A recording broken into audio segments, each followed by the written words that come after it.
എല്ലാവർക്കും നമസ്കാരം. ഇന്ന് ലൂക്കയുടെ പ്രതിമാസമുള്ള ടോക്ക് സീരീസിൽ പെട്ട ഒരു ടോക്കാണ് ഇന്നുള്ളത്. വട്ടവല ചിലന്തിയുടെ വിശേഷങ്ങൾ എന്നുള്ള വിഷയത്തിലാണ് ഇന്ന് നമ്മളോട് ഡോക്ടർ ശില്പയാണ് സംസാരിക്കുന്നത്. ശില്പയെ പറ്റി പറയുമ്പോൾ, ശില്പ എറണാകുളം സ്വദേശിയാണ്. ഈ അടുത്ത് ക്രൈസ്റ്റ് കോളേജിൽ നിന്നും കാലിക്കറ്റ് സർവകലാശാലയുടെ കീഴിൽ ഗവേഷണം പൂർത്തിയാക്കിയ ഗവേഷകയാണ്. ശില്പയുടെ PhD സുവോളജിയിലായിരുന്നു. അതിൽ തന്നെ കേരളത്തിലുള്ള വട്ടവല വിഭാഗത്തിൽപ്പെട്ട ചിലന്തികളെ കുറിച്ചുള്ള പഠനത്തിലായിരുന്നു ശില്പ പ്രധാനമായും ഗവേഷണം നടത്തിയിരുന്നത്.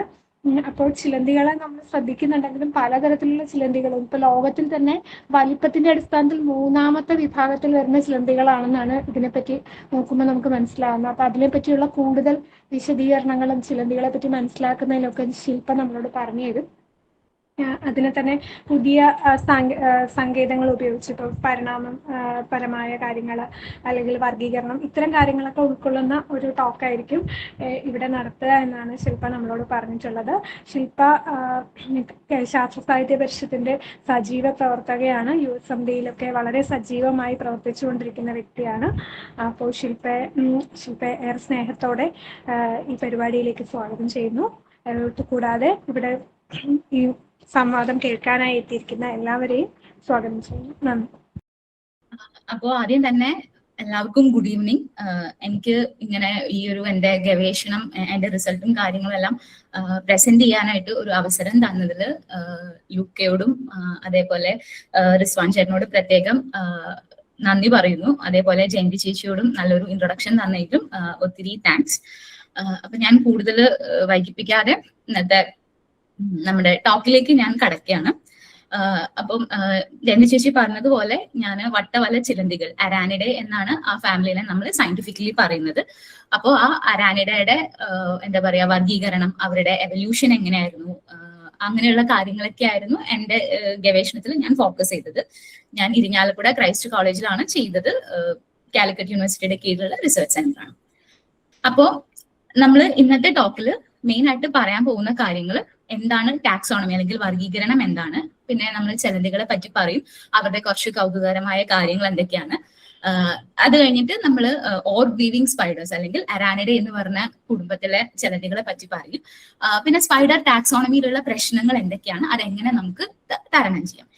ഈ കാര്യങ്ങളിലായിരിക്കും ഇന്നത്തെ നമ്മുടെ ടോക്കിന്റെ ഫോക്കസ് വരുന്നത്. അപ്പോ ലെറ്റ് സ്റ്റാർട്ട്. സോ ആദ്യം തന്നെ ടാക്സോണമി അല്ലെങ്കിൽ വർഗീകരണം എന്താണ് എന്നുള്ളതാണ്. അത് ഇവിടെ കൂടിയിരിക്കുന്ന ഒട്ടുമിക്ക ആൾക്കാർക്കും അറിയാം. ഞാൻ അത് പ്രത്യേകിച്ച് എടുത്ത് പറയേണ്ട ഒരു ആവശ്യം ഇല്ല എന്ന് എനിക്ക് തോന്നുന്നു. എന്നാലും ടാക്സോണമി എന്ന് പറഞ്ഞു കഴിഞ്ഞാൽ എന്താണ്, നമ്മുടെ ഈ ഭൂമിയിലുള്ള എല്ലാ ജീവജാലങ്ങളെയും നമ്മൾ അവരെ കാറ്റഗറൈസ് ചെയ്യുക, അവർക്ക് പേരിടുക, അവരെ ഡിസ്ക്രൈബ് ചെയ്യുക, അവരുടെ സവിശേഷതകൾ എന്തൊക്കെയാണ്, അങ്ങനെയുള്ള എല്ലാം നമ്മൾ ക്യാരക്ടറൈസ് ചെയ്ത് അവരെ ഓരോ ഗ്രൂപ്പ് അനുസരിച്ച് തിരിക്കുന്ന ആ ഒരു പ്രോസസ് അല്ലെങ്കിൽ ആ ഒരു ബ്രാഞ്ച് ഓഫ് സയൻസിനെയാണ് നമ്മൾ ടാക്സോണമി എന്ന് പറയുന്നത്. കാർലസ് ലിനേയസ് ആണ് ഫാദർ ഓഫ് ടാക്സോണമി എന്ന് അറിയപ്പെടുന്നത്. അദ്ദേഹമാണ് ഓരോ ജീവികൾക്കും ബൈനോമിയൽ നോമൻക്ലേച്ചർ, അതായത് ഒരു ജീവിനെ എടുത്തു കഴിഞ്ഞാൽ അവരെ രണ്ട് പേര്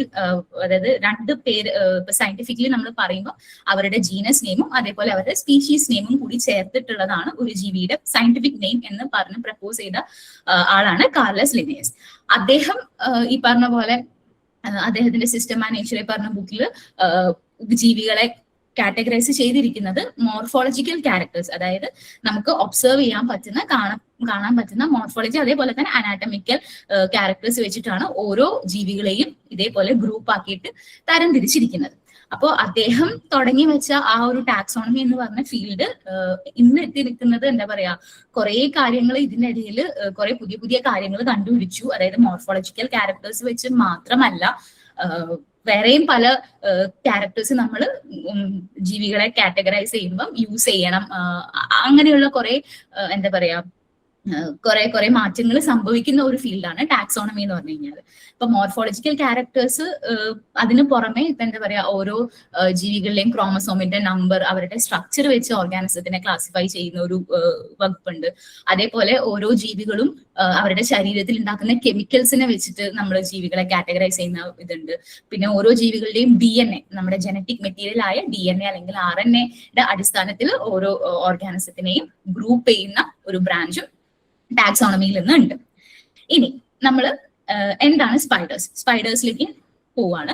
സോ സ്പൈഡേഴ്സ് എന്ന് പറഞ്ഞു കഴിഞ്ഞാൽ എന്താ പറയാ, അതിന്റെ ഒരു സിസ്റ്റമാറ്റിക് ഹൈറാർക്കിയൽ ക്ലാസിഫിക്കേഷൻ നോക്കുമ്പോൾ ആർത്രോപോഡ എന്ന് പറയുന്ന ഫൈലത്തിലെ അരാക്നിഡ എന്ന് പറഞ്ഞ ക്ലാസ്സിൽ വരുന്ന ഒരു ആൾക്കാരാണ് സ്പൈഡേഴ്സ് എന്ന് പറഞ്ഞു കഴിഞ്ഞാൽ. അവരുടെ ഓർഡർ അരാനിയാണ്. നമ്മൾ വർഗീകരണം പറയുമ്പോഴത്തേക്കും കിങ്ഡം, ഫൈലം, ക്ലാസ്, ഓർഡർ അങ്ങനെ ഒരു ഹൈറാർക്കിയൽ പൊസിഷൻ പറയുമല്ലോ. അപ്പോൾ സ്പൈഡേഴ്സിന്റെ ഹൈറാർക്കിയൽ പൊസിഷൻ ആണ് ഇത്. ഇതിൽ ക്ലാസ് അരാക്നിഡയിൽ വരുന്ന ഒരു ഓർഡർ മാത്രമാണ് അരാനിയെ. അത് അരാക്നിഡെ ആ ഒരു ക്ലാസ്സിലെ ഏറ്റവും വലിയൊരു ഓർഡർ ആണ് അരാനിയെ. ഈ അരാക്നിഡെ ക്ലാസ്സിൽ തന്നെയാണ് നമ്മുടെ ബാക്കിയുള്ള സ്കോർപിയോൺസ്, അതേപോലെ ചെതൽ, ടിക്സ്, മൈറ്റ്സ് ഇവരൊക്കെ വരുന്ന ഒരു ഗ്രൂപ്പാണ് അരാക്നിഡ എന്ന് പറഞ്ഞ ഗ്രൂപ്പ്. അതിൽ ഏറ്റവും വലിയൊരു ഓർഡർ, ഒരു സബ് ഗ്രൂപ്പാണ് അരാനി എന്ന് പറഞ്ഞ ഗ്രൂപ്പ്. സ്പൈഡറിനെ പറ്റി കേൾക്കുമ്പം പലർക്കും ഉള്ള ഒരു ചോദ്യമായിരിക്കും സ്പൈഡർ ആൻഡ് ഇൻസെക്ട്, ഒരു അതായത് ചെലന്തി, എട്ടുകാലി എന്ന് പറയുന്ന ആള് ഒരു ഷഡ്പദമല്ലേ, ഒരു ഇൻസെക്ട് അല്ലേ എന്നുള്ള രീതിയിൽ ചോദിക്കാം. ആൻഡ് ആൻസർ ഇസ് നോ എന്നുള്ളതാണ്. അപ്പൊ നമുക്ക് എന്താണ് ഒരു സ്പൈഡറും ഇൻസെക്റ്റും തമ്മിലുള്ള വ്യത്യാസങ്ങൾ എന്നുള്ളത് നോക്കാം. ആദ്യം തന്നെ ഞാൻ പറഞ്ഞു, ഇത് ഇവരുടെ ഹൈറാർക്കിയൽ ക്ലാസിഫിക്കേഷൻ നോക്കുമ്പോൾ സ്പൈഡർ എന്ന് പറയുന്നത് ക്ലാസ് അരാക്നിഡ എന്ന് പറഞ്ഞ ഗ്രൂപ്പിൽ വരുന്ന ജീവികളാണ്. അതേസമയം ഇൻസെക്ട്സ് നോക്കുമ്പോൾ അവർ ക്ലാസ് ഇൻസെക്ട്, അവർ വേറെ തന്നെ ഒരു ഗ്രൂപ്പാണ്. അതായത് ആർത്രോപോഡ ഫൈലത്തിലാണെങ്കിലും രണ്ടുപേരും രണ്ട് ഡിഫറെന്റ് ഗ്രൂപ്പ്സ് ആണ്. ഇനി ഇവർ തമ്മിലുള്ള ഡിഫറൻസസ്, വ്യത്യാസങ്ങൾ എന്തൊക്കെയാണെന്ന് നോക്കാം. ഇപ്പൊ നമ്മളൊരു സ്പൈഡർ, ഒരു എട്ടുകാലിനെ എടുത്തു കഴിഞ്ഞാൽ അവരുടെ ശരീരം നമുക്ക് രണ്ടായിട്ടാണ് തിരിക്കാൻ പറ്റുക. ഒരു അവരുടെ കണ്ണും ബാക്കി എന്താ പറയാ, നമ്മുടെ ഹെഡ് എന്ന് പറയുന്ന ആ ഒരു റീജിയനെ ഇവിടെ സെഫാലോതൊറാക്സ് എന്ന് പറഞ്ഞൊരു വാക്ക് കൊണ്ടാണ് നമ്മൾ പറയുന്നത്. അപ്പോൾ സ്പൈഡേഴ്സിന് ഒരു സെഫാലോതൊറാക്സ്, അതേപോലെ അതിന്റെ അബ്ഡോമൻ, ഇങ്ങനെ രണ്ട് റീജിയൻസ് ആണ് സ്പൈഡേഴ്സിനുള്ളത്. അതേസമയം നമ്മളൊരു ഇൻസെക്റ്റിനെ നോക്കുവാണെങ്കിലോ അവർക്ക് മൂന്നായിട്ടാണ് അവരുടെ ശരീരം ഡിവൈഡ് ചെയ്തിരിക്കുന്നത്. ഒരു ഹെഡ് റീജിയൻ ഉണ്ടാവും, പിന്നെ ഒരു തൊറാക്സ് എന്ന് പറഞ്ഞൊരു റീജിയൻ ഉണ്ട്, അത് കഴിഞ്ഞിട്ടാണ് അബ്ഡോമൻ റീജിയൻ വരുന്നത്. അപ്പൊ ഇതാണ് ഏറ്റവും ആദ്യത്തെ വ്യത്യാസം. സ്പൈഡേഴ്സിന് 2 ബോഡി പാർട്സ് ഉള്ളൂ, അതേസമയം ഇൻസെക്ട്സിന് 3 ബോഡി പാർട്സ് ആണ് ഉണ്ടാവുന്നത്. അടുത്തൊരു വ്യത്യാസം എന്ന് പറഞ്ഞു കഴിഞ്ഞാൽ സ്പൈഡേഴ്സിന് 4 കാലുകളുണ്ട്, 4 പെയർ ഓഫ് കാലുകൾ, അങ്ങനെ ടോട്ടൽ 8 കാലുകളാണ് സ്പൈഡേഴ്സിന് ഉള്ളത്. അതേസമയം നമ്മൾ ഇൻസെക്റ്റയിൽ എടുക്കുകയാണെന്നുണ്ടെങ്കിൽ 6 കാലുകൾ, 3 പെയർ ഓഫ് ലെഗ്സ് ആണ് ഇൻസെക്ട്സിന് ഉള്ളത്. വേറെ ഒരു വ്യത്യാസം പറയുകയാണെങ്കിൽ ഇൻസെക്ട്സിന് ആന്റിന എന്ന് പറഞ്ഞ കാര്യമുണ്ട്. ഇപ്പൊ ഈ പിക്ചറിൽ കാണുമ്പോൾ തന്നെ നിങ്ങൾക്ക് ചിലപ്പോൾ തോന്നാം ഏറ്റവും ഫ്രണ്ടിലത്തുള്ളത് കാലല്ലേ, അപ്പൊ മൊത്തം 4 പെയർ ഓഫ് ലെഗ്സ് ഉണ്ടാവില്ലേ എന്നുള്ളത്. പക്ഷെ ഏറ്റവും ഫ്രണ്ടിൽ കാണുന്നത് അവരുടെ കാലല്ല, അതിനെ ആന്റിന എന്നാണ് പറയുക. അതായത് അവരുടെ എൻവയോൺമെന്റ്, അവരുടെ സറൗണ്ടിങ്സ് സെൻസ് ചെയ്യാനായിട്ട് ഉപയോഗിക്കുന്ന ഒരു സെൻസറി ഓർഗൻ പോലത്തെ ഒരു അവയവമാണ് ആന്റിന എന്ന് പറയുന്നത്. പക്ഷെ അങ്ങനെ ഒരു ആന്റിന എന്ന് പറഞ്ഞ ഒരു പാർട്ട് 8 കാലുകൾക്ക് ഇല്ല. ഇപ്പൊ അതിനോട് സിമിലർ ആയിട്ടുള്ള ഒരു പാർട്ട് ഇവിടെ 8 കാലുകളിൽ കാണാം, പക്ഷെ അതിന്റെ ഫംഗ്ഷനും ഇതെല്ലാം വ്യത്യാസമാണ്. അത് ആന്റിന അല്ല, അതിനെ നമ്മൾ സയന്റിഫിക്കലി പറയുമ്പോൾ പാൾപ്പ്, PALP, പാൾപ്സ് എന്നാണ് നമ്മൾ അതിനെ പറയാം. ഇനി അടുത്തത് മെയിൻ ആയിട്ടുള്ള ഒരു വ്യത്യാസം എന്ന് പറഞ്ഞു കഴിഞ്ഞാൽ ഇവരുടെ രണ്ടുപേരുടെയും കണ്ണുകൾ തമ്മിലുള്ള വ്യത്യാസമാണ്. സ്പൈഡേഴ്സിന് ഉള്ളത് സിമ്പിൾ ഐസ് ആണ്. സിമ്പിൾ ഐസ് എന്ന് പറഞ്ഞു കഴിഞ്ഞാൽ, അതായത് ഇപ്പൊ നമുക്കൊക്കെ ഉള്ളത് സിമ്പിൾ ഐസ് ആണ്. നമ്മുടെ കണ്ണിൽ എന്താ, ഒരു ലെൻസ് ആണ് ഉള്ളത്. ആ ഒരു ലെൻസിന്റെ കൂടിയിട്ടാണ് ലൈറ്റ് റേസ്, അതായത് നമ്മുടെ പ്രകാശരശ്മികൾ റെറ്റിനയിലേക്ക് വീഴുന്നത്, നമുക്ക് ഓരോ കാര്യങ്ങൾ കാണാൻ പറ്റുന്നത്. അപ്പൊ സ്പൈഡേഴ്സിനെ സംബന്ധിച്ച് അവർക്ക് 8 കണ്ണുകൾ ഉണ്ടാവും. അപ്പൊ ആ ഓരോ കണ്ണിനും ഓരോ ലെൻസ് ആണ്. അതേസമയം നമ്മൾ ഇൻസെക്ട്സ് എടുക്കുമ്പോൾ അവർക്ക് കോമ്പൗണ്ട് ഐസ് ആണ്. അതായത് അവരുടെ ഒരു കണ്ണിൽ തന്നെ ലൈക്ക് എന്താ പറയാ, ഇപ്പൊ സിമ്പിൾ ആയിട്ട് പറയുകയാണെങ്കിൽ കുറെ ലെൻസസ് ഉണ്ടാവും. ഈ ഓരോ ലെൻസിലുള്ള ഇമേജ് കമ്പൈൻ ചെയ്തിട്ടാണ് അവർ കാണുന്നത്. സോ അപ്പൊ അവർ കാണുന്നത് ഒരു മൊസൈക്ക് പോലത്തെ ഒരു ഇമേജ് ആണ്. സോ ഇതാണ് വേറെ പ്രധാനപ്പെട്ട ഒരു വ്യത്യാസം. സ്പൈഡേഴ്സിനുള്ളത് സിമ്പിൾ ഐസ് ആണ്, അതേസമയം ഇൻസെക്ട്സിനുള്ളത് കോമ്പൗണ്ട് ഐസ് ആണ്. അപ്പൊ ഇത്രയും കാര്യങ്ങളാണ് നമുക്കിപ്പോ ബേസിക്കലി പറയുമ്പോൾ ഒരു സ്പൈഡറും ഒരു ഇൻസെക്റ്റും തമ്മിലുള്ള വ്യത്യാസങ്ങൾ നമുക്ക് പറയാൻ പറ്റുന്നത്. ഇനി നമ്മൾ സ്പൈഡേഴ്സിന്റെ കണക്ക് നോക്കുകയാണെങ്കിൽ വേൾഡിൽ സോഫാർ, ഇതിപ്പം ഇന്നത്തെ വരെയുള്ള അപ്ഡേറ്റഡ് കണക്കാണ്. സോ 53,703 സ്പീഷീസുകളെയാണ് ലോകത്ത് പല ഭാഗങ്ങളിൽ നിന്നും റിപ്പോർട്ട് ചെയ്തിരിക്കുന്നത്. ആൻഡ് നമ്മൾ നമ്മുടെ ഇന്ത്യയിലേക്ക് വരുമ്പം 1977 സ്പീഷീസ് ആണ് സോഫാർ റിപ്പോർട്ട് ചെയ്തിരിക്കുന്നത്.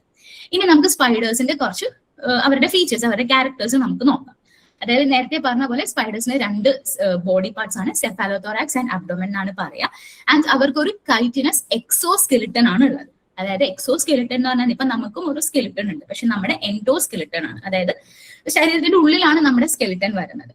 പക്ഷെ ചിലതികൾക്ക് എന്ന് പറഞ്ഞു കഴിഞ്ഞാൽ ആ സ്കെലിട്ടൺ അവരുടെ പുറത്താണ്. ഇപ്പൊ നമ്മൾ ഇൻസെക്ട്സിലൊക്കെ എന്താ പറയാ, അവരുടെ തോടും ഇപ്പം എന്താ പറയാ ചെമ്മീൻ, ഞണ്ട്, അവർക്കൊക്കെ പുറമെ തോടുണ്ടല്ലോ. അതേപോലെ സ്പൈഡേഴ്സിനും അവരുടെ സ്കെലിട്ടൺ എന്നല്ലെങ്കിൽ ആ തോട് എന്ന് പറയുന്നത് പുറത്താണ്. അത് കൈറ്റിൻ എന്ന് പറഞ്ഞൊരു സബ്സ്റ്റൻസ് വെച്ചിട്ടാണ് ഉണ്ടാക്കിയിരിക്കുന്നത്. അതുകൊണ്ടാണ് കൈറ്റിനസ് എക്സോസ്കെലിട്ടൺ എന്ന് പറയാം. പിന്നെ പറഞ്ഞ പോലെ 4 പെയർ ഓഫ് ലെഗ്സ് ഉണ്ട്. പിന്നെ ഇവരുടെ കണ്ണിന്റെ കാര്യം പറയുകയാണെങ്കിൽ ഞാൻ നേരത്തെ മെൻഷൻ ചെയ്തത് അവർക്ക് 8 കണ്ണെന്നാണ്. പക്ഷെ മോസ്റ്റ്ലി ഉള്ള സ്പൈഡേഴ്സിനാണ് 8 കണ്ണ്.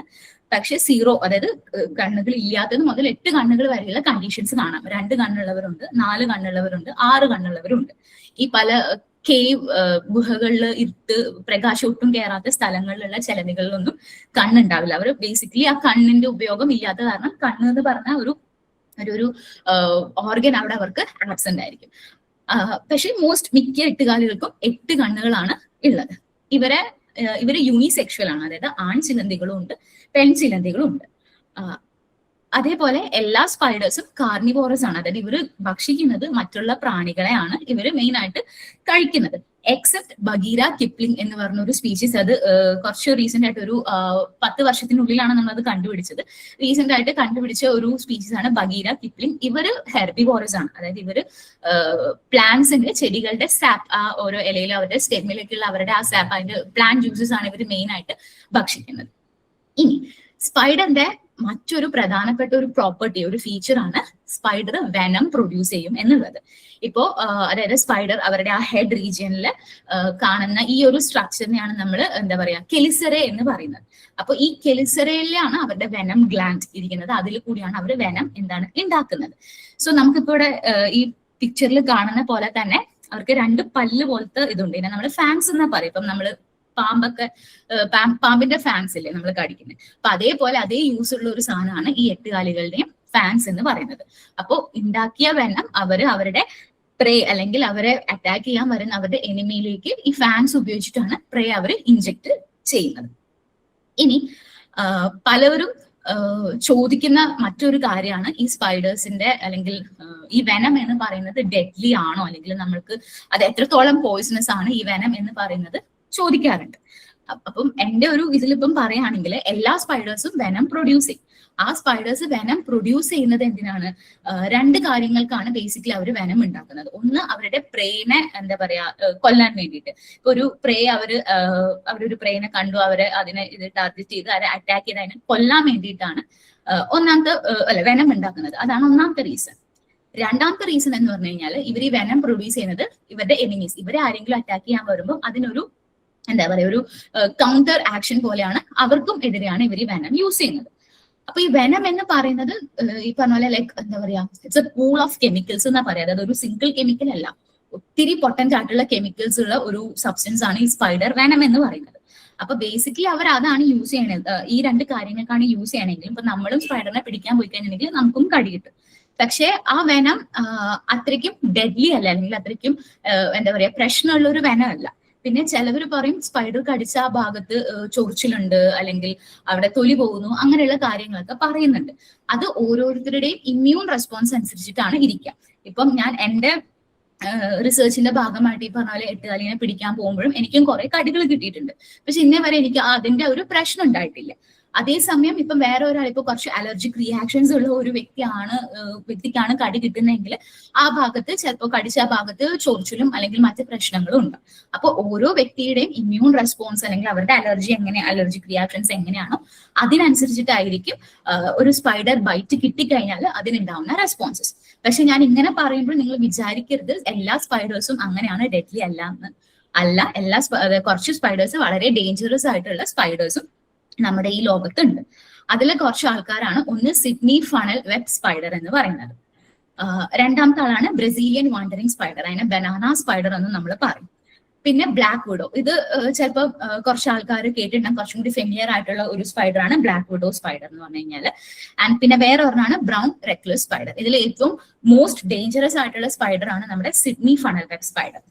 അപ്പൊ ഇതിൽ ഈ Sydney funnel web, banana spider, അതേപോലെ ബ്ലാക്ക് വിഡോ, ഈ 3 സ്പൈഡേഴ്സിന്റെയും വെനം എന്ന് പറയുന്നത് ന്യൂറോ ടോക്സിൻസ് ആണ്. അതായത് ഇവര് നമ്മൾ കടിച്ചു കഴിഞ്ഞാൽ ഇവര് മെയിൻ ആയിട്ട് നമ്മുടെ എന്താ പറയാ നമ്മുടെ ന്യൂറോൺസിനെ ബാധിക്കും, അവരുടെ കണ്ടക്ഷൻ അതിനെയാണ് ബാധിക്കുന്നത്. അതേപോലെ നമ്മുടെ മസിൽസ് വീക്ക് ആക്കും, അപ്പൊ നമുക്ക് മൂവ്മെന്റ് പോസിബിൾ അല്ല, ഈവൻ റെസ്പിറേഷൻ വരെ അത് പ്രശ്നമാക്കിയിട്ട് അങ്ങനെയാണ് ഇത് ഡെഡ്ലി ആയിട്ട് വരുന്നത്. അതേസമയം ബ്രൗൺ റെക്ലൂസ് സ്പൈഡറിന്റെ വെനം എന്ന് പറയുന്നത് അത് ന്യൂറോടോക്സിക് അല്ല, പക്ഷെ അത് കടിച്ചു കഴിഞ്ഞിട്ടുണ്ടെങ്കിൽ കടിച്ച ആ ഒരു ഏരിയയിൽ ഭയങ്കരമായ ഇൻഫെക്ഷൻസ് വരും. ഈ പറഞ്ഞ പോലെ ആ സ്ഥലത്ത് ടിഷ്യൂ മൊത്തം നശിപ്പിക്കും. ഇപ്പൊ നമുക്കൊരു ആസിഡ് ഒക്കെ വീണ് നമ്മുടെ ദേഹം പൊള്ളില്ലേ, അപ്പൊ അതേപോലത്തെ ഒരു എഫക്റ്റ് ആയിരിക്കും. അതായത് ആ ചുറ്റുമുള്ള മാംസവും ടിഷ്യൂം ഫുള്ളും ഈ പറഞ്ഞ പോലെ നശിപ്പിച്ചു കളയും. പിന്നെ അവിടെ എന്താ പറയാ പഴുക്കും, അങ്ങനെയുള്ള കുറെ പ്രശ്നങ്ങളാണ് ഈ ബ്രൗൺ റെക്ലസ് സ്പൈഡറിന്റെ ബൈറ്റിനുള്ളത്. അപ്പൊ ഇതെല്ലാം ഡെഡ്ലി ആയിട്ടുള്ള സ്പൈഡേഴ്സ് ആണ്, അതായത് ഏറ്റവും മോസ്റ്റ് പോയ്സണസ് ആയിട്ടുള്ള സ്പൈഡേഴ്സ് ആണ് ഇവര്. അപ്പൊ ഇവരുടെയൊക്കെ കടി കിട്ടിക്കഴിഞ്ഞാൽ നമുക്ക് ചെയ്യാൻ പറ്റുന്നത് ഉടനടി തന്നെ ഇതിന്റെ ട്രീറ്റ്മെന്റ് എടുക്കുക. ലൈക്ക് ആന്റി വെനംസ് ഉണ്ട്, അത് എടുക്കുക. പക്ഷെ അൺട്രീറ്റഡ് ആയിട്ടുള്ള ഒരു കണ്ടീഷൻ ആണെന്നുണ്ടെങ്കിൽ അത് it may lead to death. ഇനി നമ്മൾ ഇപ്പൊ സ്പൈഡർ വെനത്തിന്റെ തന്നെ കാര്യം പറയുകയാണെങ്കിൽ, ഞാൻ നേരത്തെ പറഞ്ഞു ഇറ്റ്സ് എന്താ പറയാ it's A pool of chemicals, കുറെ കെമിക്കൽസ് ഉണ്ട്. ആൻഡ് ഇതിനൊക്കെ ഉപയോഗങ്ങളുണ്ട്. ലൈക്ക് ചുമ്മാ ഡെഡ്ലി മാത്രമല്ല, ഇതിനൊക്കെ ഒത്തിരി ആപ്ലിക്കേഷൻസ് ഉള്ള ഒരു സബ്സ്റ്റൻസും കൂടിയാണ് സ്പൈഡർ വെനം. സോ സ്പൈഡർ നമ്മുടെ ബയോമെഡിക്കൽ അല്ലെങ്കിൽ ഒരു ഫാർമക്കോളജിക്കൽ ഫീൽഡിലേക്ക് ഒത്തിരി ഉപയോഗങ്ങളുള്ള ഒരു സബ്സ്റ്റൻസ് കൂടിയാണ് സ്പൈഡർ വെനം എന്ന് പറയുന്നത്. ഇപ്പൊ എന്താ പറയാ പെയിൻ മാനേജ്മെന്റ്, വേദന കുറയ്ക്കാൻ, അതേപോലെ അൾഷിമേഴ്സ് പോലുള്ള ഡിസീസിന്റെ ട്രീറ്റ്മെന്റിന്, കാർഡിയോ വാസ്കുലർ പ്രൊട്ടക്ഷൻ, അതായത് നമ്മുടെ ഹൃദയ സംബന്ധം, ഇപ്പൊ ഹാർട്ട് സ്ട്രോക്ക്, അറ്റാക്ക്, അങ്ങനെ അതേപോലുള്ള എന്താ പറയാ ഹാർട്ട് ഡിസീസസിന്റെ പ്രശ്നങ്ങൾക്ക് ഉള്ള ഒരു മെഡിസിൻ ആയിട്ടും ഈ സ്പൈഡർ വെനത്തിന് ആന്റി മൈക്രോബിയൽ പ്രോപ്പർട്ടീസ് ഒക്കെ ഉണ്ട്. അപ്പൊ ഇതിനൊക്കെ ഉപയോഗിക്കാം. പക്ഷേ ഇപ്പൊ നിങ്ങൾ ചോദിക്കുകയാണ് സ്പൈഡർ വെനത്തിന്റെ വെച്ചിട്ട് ഒരു മെഡിസിൻ ടെസ്റ്റ് ചെയ്തിട്ടുണ്ടോ, അല്ലെങ്കിൽ ഒരു മെഡിസിൻ നമുക്ക് ഇന്ന് അവൈലബിൾ ആണോ എന്ന് ചോദിച്ചു കഴിഞ്ഞാൽ അല്ല. ഇതിന്റെ റിസർച്ചസും കാര്യങ്ങളും നടക്കുന്നേ ഉള്ളൂ. അതായത് ഇപ്പൊ സ്പൈഡർ വെനം എന്ന് പറഞ്ഞതുപോലെ ഈ പറഞ്ഞാൽ it's A potent cocktail, like കുറെ കെമിക്കൽസ് ഉള്ള അടങ്ങിയിരിക്കുന്ന ഒരു സബ്സ്റ്റൻസ് ആണ്. അപ്പൊ ഇതിൽ ഓരോ കെമിക്കൽസും എന്താണ്, അതിന്റെ പ്രോപ്പർട്ടീസ് എന്താണ് എന്നുള്ള ഓരോ പഠനങ്ങളാണ് ഇപ്പം നടന്നുകൊണ്ടിരിക്കുന്നത്. അപ്പൊ നമ്മൾ കണ്ടുപിടിച്ച കെമിക്കൽസ് വെച്ചിട്ട് അവരുടെ എന്താ പറയാ നമ്മൾ ഈ പറഞ്ഞ പോലെ റാറ്റ്സിലും അങ്ങനെ വേറെ പല ആനിമൽസിലും ടെസ്റ്റ് ചെയ്ത് നോക്കുമ്പോൾ നമ്മൾ കണ്ട പ്രോപ്പർട്ടീസ് ആണ് ഇതൊക്കെ. അപ്പൊ ഇതൊക്കെ നമുക്കൊരു പൊട്ടന്റ് ആയിട്ടൊരു എന്താ മെഡിസിൻസ് ആണ്. ഈ പറഞ്ഞ പോലെ നമുക്ക് ഉപയോഗിക്കാൻ പറ്റുന്ന മെഡിസിൻസ് നമുക്ക് ഇതിൽ നിന്ന് ഡെവലപ്പ് ചെയ്യാം. അതേപോലെ തന്നെ ഈ സ്പൈഡർ വെനം നമുക്ക് ഇൻസെക്ടിസൈഡ്സ് ആയിട്ടും ഡെവലപ്പ് ചെയ്തിട്ട് യൂസ് ചെയ്യാം. ഈ പറഞ്ഞ പോലെ എന്താ സ്പൈഡറിന്റെ പ്രേ എന്ന് പറയുന്നത് പ്രാണികളാണ്. അപ്പൊ നമ്മുടെ ഈ അഗ്രികൾച്ചറൽ ഫീൽഡിൽ വരുന്ന പെസ്റ്റുകൾക്കെതിരെ ഈ സ്പൈഡർ വെനം നമുക്ക് യൂസ് ചെയ്യാം. സ്പൈഡർ വെനം ഇൻസെക്ടിസൈഡ് ആയിട്ട് യൂസ് ചെയ്യുന്നതിന്റെ മറ്റൊരു ഗുണം എന്ന് പറഞ്ഞു കഴിഞ്ഞാൽ ഇത് ഓൾറെഡി ഒരു നാച്ചുറൽ പ്രൊഡക്റ്റ് അല്ലേ. അപ്പൊ നമുക്ക് വേറെ അതിന് നേച്ചറിൽ വേറെ ഒരു ഡിസഡ്വാൻറ്റേജസും അങ്ങനെയുള്ള കാര്യങ്ങളൊന്നും നമുക്ക് ഉണ്ടാവില്ല. ഇനി സ്പൈഡേഴ്സിന്റെ അടുത്ത വേറൊരു ഇമ്പോർട്ടന്റ് പ്രോപ്പർട്ടിയാണ് സിൽക്ക്. നമ്മൾ നേരത്തെ ഇൻസെക്ട്സും സ്പൈഡേഴ്സും തമ്മിലുള്ള ഒരു വ്യത്യാസം പറഞ്ഞപ്പോൾ ഞാൻ ഒരു കാര്യം അവിടെ പറയാൻ വിട്ടുപോയി. അതായത് സിൽക്ക് ഇൻസെക്റ്റുകളും പ്രൊഡ്യൂസ് ചെയ്യും, പക്ഷെ അവരുടെ ലൈഫ് സൈക്കിൾ അല്ലെങ്കിൽ ആ ഒരു ലൈഫ് ടേമിൽ ഫുള്ള് പ്രൊഡ്യൂസ് ചെയ്യില്ല. ചിലപ്പോൾ ഈ പറഞ്ഞ പോലെ എഗ് സാക്ക് മുട്ട ഇടുന്ന സമയത്തോ അങ്ങനെ അതും എല്ലാ ഇൻസെക്ട്സും അല്ല, കുറച്ച് ഇൻസെക്ട്സ് മാത്രമേ പ്രൊഡ്യൂസ് ചെയ്യുള്ളൂ. പക്ഷെ അവർ പ്രൊഡ്യൂസ് ചെയ്യുന്ന സിൽക്കും ഈ സ്പൈഡേഴ്സിന്റെ സിൽക്കും തമ്മിൽ വളരെയധികം വ്യത്യാസമുണ്ട്. സ്പൈഡേഴ്സിന്റെ സിൽക്ക് എന്ന് പറഞ്ഞു കഴിഞ്ഞാൽ അവരുടെ ലൈഫിൽ ത്രൂ ഔട്ട് എന്താ പറയാ ഉണ്ടാക്കുന്ന ഒരു പ്രൊഡക്റ്റ് ആണ് സ്പൈഡർ സിൽക്ക് എന്ന് പറഞ്ഞു കഴിഞ്ഞാൽ. അവർക്ക് അതിനായിട്ട് തന്നെ ഡെഡിക്കേറ്റഡ് ആയിട്ടുള്ള ഒരു ഓർഗൻ ഉണ്ട്. അതിനെ നമ്മൾ വിളിക്കുന്ന പേരാണ് സ്പിന്നററ്റ്സ് എന്ന് പറയുന്നത്. ഇപ്പൊ ഒരു എല്ലാ സ്പൈഡേഴ്സിന്റെയും അതിന്റെ പുറകില് ബാക്കിലെ വശത്തില് അബ്ഡോമന്റെ ഏറ്റവും താഴെയായിട്ട് ഇപ്പൊ ഞാൻ ഇവിടെ റെഡ് സർക്കിളിൽ കാണുന്ന ആ ഒരു ഓർഗനെയാണ് നമ്മൾ സ്പിന്നററ്റ്സ് എന്ന് പറയാം. അപ്പൊ ഈ സ്പിന്നററ്റ്സിൽ കൂടിയിട്ടാണ് എന്താ ഉണ്ടാക്കുന്നത്, അവര് സിൽക്ക് ഉണ്ടാക്കുന്നത്. സോ സിൽക്ക് ബേസിക്കലി അവർ ഉണ്ടാക്കുന്നത് അതൊരു ലിക്വിഡ് ഫോമിലാണ്. പക്ഷെ വൺസ് ഈ സിൽക്ക് ആ സ്പിന്നററ്റ്സിന്റെ ഉള്ളിൽ നിന്ന് പുറത്തേക്ക് വന്ന് എയർ ആയിട്ട് കോണ്ടാക്ട് ആകുമ്പോൾ അത് സോളിഡിഫൈ ആയിട്ട് ഇങ്ങനെ ഒരു നൂല് പോലെയാണ് കാണുന്നത്. ഈ പറഞ്ഞ പോലെ ഞാൻ എന്താ പറയാ വല കെട്ടുന്ന ചിലന്തികളിലാണ് ഞാൻ പഠിക്കുന്നത് എന്ന് പറയുമ്പം എനിക്ക് വന്ന വേറൊരു ക്വസ്റ്റ്യൻ ആണ്, വല കെട്ടാത്ത ചിലന്തികളും ഉണ്ടോ എന്നുള്ളത്. അതിന്റെ ആൻസർ യെസ്, വല കെട്ടാത്ത ചിലന്തികളും ഉണ്ട്. എല്ലാ ചിലന്തികളും വല കെട്ടില്ല, പക്ഷെ എല്ലാ ചിലന്തികളും സിൽക്ക് പ്രൊഡ്യൂസ് ചെയ്യും, പക്ഷെ അത് വല കെട്ടില്ല. ഈ വല എന്ന് പറയുന്നത് ആക്ച്വലി അവരുടെ ആ സ്പൈഡേഴ്സിന് എന്താ അവരുടെ ഒരു ടെറിട്ടറി പോലെ, അവർക്ക് അവരുടെ പ്രേനെ പിടിക്കാനായിട്ടുള്ള ഒരു സ്ട്രാറ്റജിയും കൂടിയാണ് ഈ വല എന്ന് പറയുന്നത്. അപ്പൊ ചിലന്തികൾ നമ്മൾ നോക്കിക്കഴിഞ്ഞാൽ എല്ലാവരും വല കെട്ടിയിട്ട് മാത്രമല്ല അവരുടെ പ്രേനെ പിടിക്കുന്നത്. ഓടി എന്താ പറയാ ഹണ്ട് ചെയ്ത് പിടിക്കുന്ന ആൾക്കാരുണ്ട്. മറ്റുള്ള ചിലന്തികൾ പിടിച്ച് അവരുടെ വലയിലൊക്കെ പിടിച്ച് വെച്ചിട്ട് അത് പോയി എന്താ പറയാ ഓസിന് കഴിക്കുന്ന ചിലന്തികളും ഉണ്ട്. അപ്പൊ വല അല്ലെങ്കിൽ വെബ് എന്ന് പറയുന്നത് എല്ലാ സ്പൈഡേഴ്സും ഉണ്ടാക്കുന്ന ഒരു സാധനമല്ല, പക്ഷെ എല്ലാ സ്പൈഡേഴ്സും സിൽക്ക് പ്രൊഡ്യൂസ് ചെയ്യുന്നുണ്ട്. അതേപോലെ വല കെട്ടുന്ന എല്ലാ ആൾക്കാരും ഒരേ ടൈപ്പ് വലയല്ല കെട്ടുന്നത്, പലതരം വലകൾ കെട്ടാറുണ്ട്. ഇപ്പോ ഇതൊക്കെയാണ് പല ടൈപ്പ് വലകൾ. ഒന്ന് ഓർബ് വെബ്, അതായത് നമ്മളിപ്പം നമ്മുടെ പൂന്തോട്ടങ്ങളിലും പുറമേയൊക്കെ കാണുമ്പോൾ കറക്റ്റ് വട്ടത്തിൽ ഇങ്ങനെ വല കെട്ടിയിട്ട് ഇരിക്കുന്നത്, ആ ടൈപ്പ് വലേനെയാണ് നമ്മൾ ഓർബ് വെബ് എന്ന് പറയുന്നത്. പിന്നെ സെക്കൻഡ് ടൈപ്പാണ് കോബ് വെബ്. അതിപ്പോ നമ്മുടെ റൂമിൽ നമ്മൾ മാറാമ്പിൽ എന്ന് പറയില്ലേ, അതും എന്താണ്, ഇറ്റ്സ് എ കോബ് വെബ്. അത് ഫോൾസ്ഡേ എന്ന് പറഞ്ഞ ഒരു 8 വർഗത്തിൽപ്പെട്ട ആൾക്കാർ ഉണ്ടാക്കുന്ന ഒരു വലയാണ്. അതിനങ്ങനെ പ്രത്യേകിച്ച് ഷേപ്പ് ഒന്നുമില്ല, ഭയങ്കര ഇറഗുലർ ആയിട്ട് കെട്ടുന്ന ഒരു ടൈപ്പ് ഓഫ് വെബിനെയാണ് കോബ് വെബ് എന്ന് പറയാം. മൂന്നാമത്തെ ടൈപ്പാണ് ഫണൽ വെബ്. അതായത് ഇത് ചിലപ്പോൾ നിങ്ങൾ കാടുകളിലൊക്കെ പോകുമ്പോൾ കണ്ടിട്ടുണ്ടാവും. മണ്ണിലോ അല്ലെങ്കിൽ പാറയുടെ ഇടുക്കുകളിലൊക്കെ ഇങ്ങനെ ഒരു ദ്വാരം പോലെ, ഒരു ഫണൽ പോലെ ഉള്ളിലേക്ക് ഇവരിങ്ങനെ കെട്ടിവെക്കും. എന്നിട്ട് ഈ സ്പൈഡർ ആ ഫണലിന്റെ ഉള്ളിലായിരിക്കും ഇരിക്കുന്നുണ്ടാവുക. എന്നിട്ട് പ്രേനെ പിടിക്കുന്ന സമയത്ത് മാത്രം ഇത് പുറത്തേക്ക് വരുന്നു, പ്രേനെ പിടിച്ച് ഉള്ളിലേക്ക് പോകുന്നു. അതാണ് ഫണൽ വെബിന്റെ പ്രത്യേകത. അടുത്ത നാലാമത്തതാണ് ഷീറ്റ് വെബ്. ഇത് മെയിൻ ആയിട്ട് നമ്മുടെ ഈ പുൽമേടുകളിൽ, ഗ്രാസ് ലാൻഡ്സിലൊക്കെ കാണുന്നതാണ്. അപ്പൊ അവര് നമ്മുടെ ഭൂമിയോട് പാരലൽ ആയിട്ട് ഈ പുല്ലുകളുടെ ഇടയിൽ ഇതേപോലെ ഒരു ഷീറ്റ് പോലെയാണ് വല നെയ്യുന്നത്. അടുത്ത ടൈപ്പാണ് ട്രയാങ്കിൾ വെബ്. ഒരു ട്രയാങ്കിൾ ഷേപ്പിൽ, അതായത് മൊത്തം വട്ടമായിട്ടില്ല, പക്ഷെ അതായത് നമ്മൾ പറഞ്ഞ ഓർബ് വെബിന്റെ തന്നെ വേറൊരു കാറ്റഗറിയാണ് ട്രയാങ്കിൾ വെബ്. മൊത്തം വട്ടായില്ല, പക്ഷെ ഒരു ട്രയാങ്കിൾ ഷേപ്പിലാണ് ഇവര് വല കെട്ടുന്നത്. അടുത്ത ഒരു ടൈപ്പാണ് നെറ്റ് കാസ്റ്റിംഗ്. ഇവരെന്താ ആക്ച്വലി ചെയ്യുന്നതെന്ന് പറഞ്ഞാൽ ഇവര് വല കെട്ടും, അതായത് കാലുകൾ, അവരുടെ സ്പിന്നറൽസും പിന്നെ അവരുടെ കാലുകളൊക്കെ ഉപയോഗിച്ച് വല കെട്ടും. എന്നിട്ട് പ്രേ വരുമ്പോ ഈ വല ആ പ്രേയുടെ മേത്തേക്ക് അങ്ങോട്ട് ഇടും. നമ്മൾ മീൻ പിടിക്കാനായിട്ട് വല എറിയില്ലേ, അതേപോലെ പ്രേ വരുമ്പോൾ ഇവർ ഉണ്ടാക്കി വെച്ചിരിക്കുന്ന ഈ വല ആ പ്രേയുടെ മുകളിലേക്ക് എറിഞ്ഞ് അങ്ങനെയാണ് ഇവർ പ്രേനെ എന്ത് ചെയ്യുന്നത്, പിടിക്കുന്നത്. അപ്പൊ ഇതൊക്കെയാണ് different types of web. Okay, ഇനി സ്പൈഡർ സിൽക്കിന്റെ ഉപയോഗങ്ങൾ അല്ലെങ്കിൽ അതിന്റെ ആപ്ലിക്കേഷൻസ് എന്താണെന്നുള്ളത് നമുക്ക് നോക്കാം.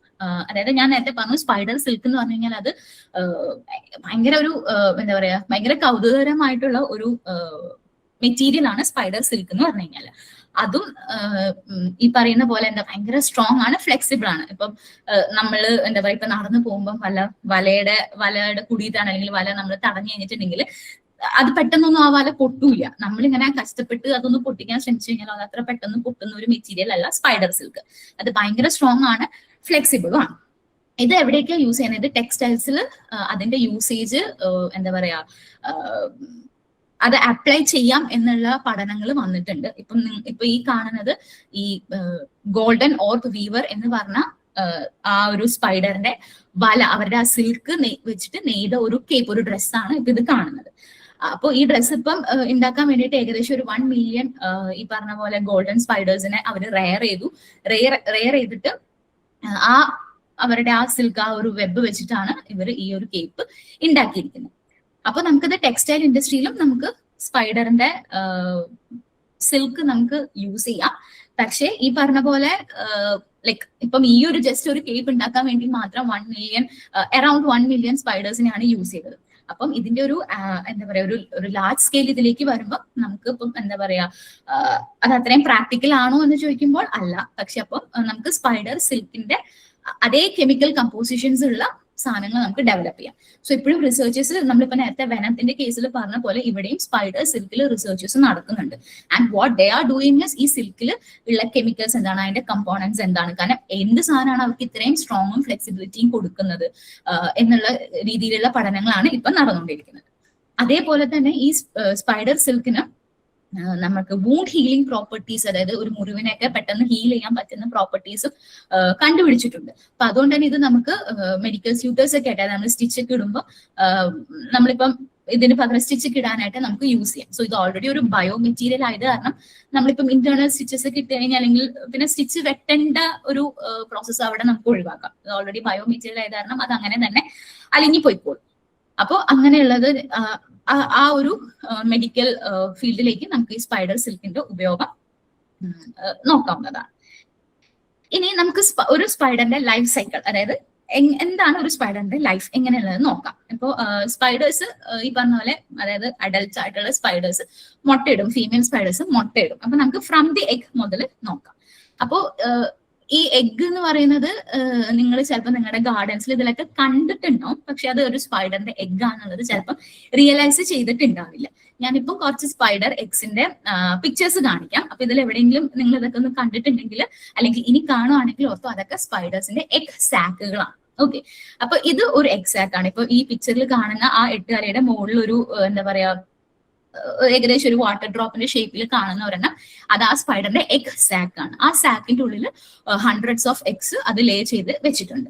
പിന്നെ ഇത് വേറൊരു ടൈപ്പ് എഗ് സാക്ക് ആണ്. അപ്പൊ ഈ എഗ് സാക്ക് എന്ന് പറയുന്നത് പല ഷേപ്പിലും, അതായത് അത് ഓരോ സ്പീഷീസിന് അല്ലെങ്കിൽ ഓരോ ഗ്രൂപ്പ് ഓഫ് സ്പൈഡേഴ്സിന് അനുസരിച്ചിട്ട് മാറും. ഇത് വേറെ ഒരു ടൈപ്പ് എക്സാക്ട് ആണ്.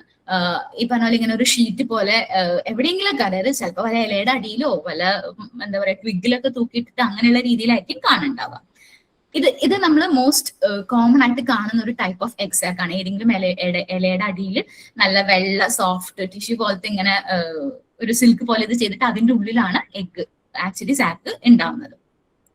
പിന്നെ ഇത് വേറൊരു ടൈപ്പ് എക്സാക്ട് ആണ്. അപ്പോ എഗ് ഇട്ടു, ഫീമെയിൽ സ്പൈഡേഴ്സ് എഗ് ലേ ചെയ്തു. ഈ എഗ് ഇവരെന്ത് ചെയ്യണം, സൂക്ഷിക്കണം. അതായത് ചില സ്പൈഡേഴ്സ് ഈ പറഞ്ഞ പോലെ എക്സാക്ട് എവിടെയെങ്കിലും ലേ ചെയ്തിട്ട് അത് എവിടെയെങ്കിലൊക്കെ ഈ പറഞ്ഞ പോലെ സിൽക്ക് യൂസ് ചെയ്തിട്ട് ഏതെങ്കിലും ഇലയുടെ അടിയിലോ എവിടെയെങ്കിലൊക്കെ ലേ ചെയ്തിട്ട് ചിലവർ പോകും. പക്ഷെ ചില സ്പൈഡേഴ്സ് എന്ത് ചെയ്യും, അതിന് നല്ലോണം കെയർ കൊടുക്കും. അതിനെ നമ്മൾ പാരന്റൽ കെയർ എന്ന് പറയാം. ആ മുട്ടേനെ ഇങ്ങനെ എന്താ പറയാ പൊന്നുപോലെ കാത്തു സൂക്ഷിച്ച് നടക്കും. ആ മുട്ട വിരിഞ്ഞ് അതിന് സ്പൈഡർ കുട്ടികളാവുമ്പോഴത്തേക്കും അതിനെയും എന്ത് ചെയ്യും, വളരെ ഇപ്പൊ നമ്മുടെ അച്ഛനമ്മമാര് നമ്മുടെ കുട്ടികളെ ശ്രദ്ധിച്ചു നോക്കില്ലേ, അതേപോലെ ഈ ഫീമെയിൽ സ്പൈഡർ തള്ള സ്പൈഡർ അതിനെ നോക്കും. അപ്പൊ അതിനെയാണ് പാരന്റൽ കെയർ എന്ന് പറയാം. ഈ പാരന്റൽ കെയറും എന്താ പറയാ പല രീതിയിൽ നമുക്ക് കാണാൻ പറ്റും. ഇത് നമ്മൾ കോമൺ ആയിട്ട് കാണുന്ന ഇപ്പൊ നമ്മുടെ ബാത്റൂംസിൽ, ഇപ്പൊ പഴയ ബാത്റൂംസിലൊക്കെ കാണുന്ന ഒരു എട്ടുകാലിയാണ് ഇത്. ഇവര് ഹെട്രോപോഡ എന്നാണ് ഈ എട്ടുകാലിയുടെ സയന്റിഫിക് നെയിം വരിക, ഹെട്രോപോഡ വെനറ്റോറിയ. അപ്പൊ ഇവരെന്ന് പറഞ്ഞാൽ ഇവർ എഗ് ലേ ചെയ്തിട്ട് അവരവരുടെ ബോഡിന്റെ അടുത്ത് ഇങ്ങനെ ഈ പറഞ്ഞാല് മുട്ട വിരിയണ വരെ ഈ മുട്ടനെ ഇങ്ങനെ സൂക്ഷിച്ചുകൊണ്ടേ നടക്കും. അപ്പൊ നമ്മൾ പോയിട്ട് ഇപ്പൊ അതിന് എന്താ പറയാ ചൂല് വെച്ചിട്ട് ഇങ്ങനെ ഒന്ന് ഡിസ്റ്റർബ് ചെയ്ത് കഴിഞ്ഞാൽ ചിലപ്പോൾ മുട്ട താഴെ പോയി കഴിഞ്ഞാലും, ഒന്നാമത് അത് വിടില്ല, അത് പോകാൻ ഭയങ്കര പാട്. പക്ഷെ മുട്ട പോയി കഴിഞ്ഞാലും ഇവര് അപ്പൊ പോയിട്ട് ലൈക്ക് ആ ഒരു ഡിസ്റ്റർബൻസ് വരുമ്പോൾ അപ്പൊ തന്നെ വന്നിട്ട് ആ മുട്ട പിന്നെയും ഇതെടുത്ത് ഇതേപോലെ ഇങ്ങനെ ബോഡിനോട് ഭയങ്കര ചേർത്ത് വെക്കുന്നത് നമുക്ക് കാണാൻ പറ്റും. അതേപോലെ തന്നെ വേറെ ഒരു സ്പൈഡർ ആണ് ഇത് ലൈക്കോസിഡ്സ് ആണ് ഈ സ്പൈഡർ, വൂൾഫ് സ്പൈഡർ എന്നാണ് ഈ സ്പൈഡറിനെ പറയാ. ഇവരെന്താ ചെയ്യണമെന്ന് പറഞ്ഞാൽ അവരുടെ അബ്ഡോമന്റെ ഈ പറഞ്ഞ പോലെ ഏറ്റവും പോസ്റ്റീരിയർ അല്ലെങ്കിൽ ഏറ്റവും അറ്റത്ത് ഇതേപോലെ ആ വെള്ള കാണുന്നത് അവരുടെ എക്സാക്ട് ആണ്. ആ എക്സാക്ട് ഇതേപോലെ ഇങ്ങനെ ക്യാരി ചെയ്തുകൊണ്ട് നടക്കും അണ്ടിൽ ആ എക്സാക്ട് വിരിഞ്ഞ് കുട്ടികൾ പുറത്തു വരുന്നവരെ. ഇത് എക്സാക്ടിന്റെ കെയറിംഗ് ആണ് ഇത്. പക്ഷെ ഇതല്ലാതെ കുട്ടികളായി കഴിഞ്ഞാൽ ഇവര് കെയർ ചെയ്യും. ഇപ്പൊ ഈ ചില ആൾക്കാർ നമ്മളിപ്പോ നേരത്തെ കണ്ട വൂൾ സ്പൈഡർ തന്നെ ആണ് ഇത്. ഇവരുടെ മുകളിലുള്ളത് ഈ സ്പൈഡർ ലിങ്സ്, കുഞ്ഞു കുഞ്ഞു സ്പൈഡേഴ്സ് ആണ്. അപ്പൊ ഇവരെന്ന് പറഞ്ഞു കഴിഞ്ഞാല് ഒരു എന്താ പറയാ, ഈ മുട്ട വിരിഞ്ഞു കഴിഞ്ഞാൽ ഈ കുട്ടികളെല്ലാം കയറി അമ്മയുടെ അമ്മയുടെ പുറത്ത് അങ്ങോട്ട് കയറിയിരിക്കും. അമ്മ ഇവരെയും ചുമന്നുകൊണ്ട് എവിടെയൊക്കെ പോകുന്നുണ്ടോ അവിടെയൊക്കെ പോകും. ചിലപ്പോൾ ഇര പിടിക്കും. അങ്ങനെ എല്ലാ പണികളും ഈ അമ്മ എന്ത് ചെയ്യും. എന്നിട്ട് അമ്മ പിടിക്കുന്ന ഇരയുടെ ഫുഡും ഇവര് കഴിക്കും. ഇനി ചില ഗ്രൂപ്പ് ഓഫ് സ്പൈഡേഴ്സിൽ വേറെ ഒരു പ്രതിഭാസം കൂടി കാണാം. അതായത് ഈ അമ്മ തന്നെയാണ് ഈ കുട്ടികളുടെ അല്ലെങ്കിൽ ഈ സ്പൈഡർ ലിങ്സിന്റെ ഫുഡായിട്ട് മാറുന്നത്. അതായത് ഈ സ്പൈഡർ ലിങ്സ് അമ്മയുടെ പുറത്ത് ഇങ്ങനെ നിന്ന് വളരുമ്പോൾ അവർ അമ്മേനെ തന്നെ ഫീഡ് ചെയ്യാൻ തുടങ്ങും. അമ്മേനെ ഫീഡ് ചെയ്ത് അവരൊരു അതായത് അവര് കുറച്ച് വലുതായി ഇനി അവർ സോളിറ്ററി, അതായത് അവർ ഡിസ്പേഴ്സ് ചെയ്യാൻ ആവുന്ന സമയത്തേക്ക് ഈ അമ്മ സ്പൈഡർ എന്തെങ്കിലും മരിച്ചു പോയിട്ടുണ്ടാവും. സോ അങ്ങനെയുള്ള ഒരു ഫിനോമിനെ നമുക്ക് എന്ത് ചെയ്യാം, ഇതിന്റെ ഇടയിൽ കാണാനായിട്ട് പറ്റും. ഇനി ചില സ്പൈഡേഴ്സ് ആണെങ്കിലോ ഇതേപോലെ അവരെ കൊണ്ടു നടക്കൊന്നുമില്ല, പക്ഷെ അവർക്ക് വേണ്ടിയിട്ട് ഇതേപോലെ ഒരു നഴ്സറി പോലെ കുറെ ഇങ്ങനെ വെബൊക്കെ എന്തെങ്കിലും ഇലയുടെ അടിയോ അല്ലെങ്കിൽ എവിടെയെങ്കിലൊക്കെ കുറച്ച് സെക്യൂർ ആയിട്ടുള്ള സ്ഥലത്ത് ഇങ്ങനെ വെബ് ഉണ്ടാക്കി വെക്കും. എന്നിട്ട് ഈ കുട്ടപ്പം മുട്ടയും അതിന്റെ അടുത്തുണ്ടാവും. അപ്പൊ എക്സാക്ട് വിരിഞ്ഞ് കുട്ടികളൊക്കെ ഈ വെബിന്റെ ഉള്ളിൽ ഇങ്ങനെ അവരിങ്ങനെ ഒരു പ്രായം അല്ലെങ്കിൽ ഒരു സ്റ്റേജ് എത്തുന്നവരെ കുട്ടികൾ അതിന്റെ ഉള്ളിലായിരിക്കും. പക്ഷെ അതൊന്ന് സേഫ് ഗാർഡ് ചെയ്ത് എപ്പോഴും പുറത്ത് അല്ലെങ്കിൽ ആ ഒരു അടുത്ത ഒരു പരിസരത്ത് ഈ അമ്മ ഫീമെയിൽ സ്പൈഡറും ഉണ്ടാവും. അപ്പൊ ഇതൊക്കെയാണ് പാരന്റൽ കെയർ. സോ അത് കഴിഞ്ഞ് ഫീമെയിൽ സ്പൈഡർ ഇതേപോലെ കെയർ ചെയ്ത് സ്പൈഡർ ലിങ്സ് ഒരു പ്രായമായി കഴിയുമ്പോഴത്തേക്ക് ഇവരെന്ത് ചെയ്യണം, ഡിസ്പേഴ്സ് ചെയ്യണം. അതായത് സ്പൈഡേഴ്സ് ഒരു ഗ്രൂപ്പായിട്ട് ജീവിക്കുന്ന ആൾക്കാരല്ല. അതിലൊരു എക്സെപ്ഷൻ ഉണ്ട്, അത് ഞാൻ അവസാനം പറയാം. മിക്ക സ്പൈഡേഴ്സും എന്താണ്, ഒറ്റയ്ക്ക് സോളിറ്ററി ആയിട്ട് ജീവിക്കുന്ന ഗ്രൂപ്പ് ഓഫ് ആൾക്കാരാണ് സ്പൈഡേഴ്സ്.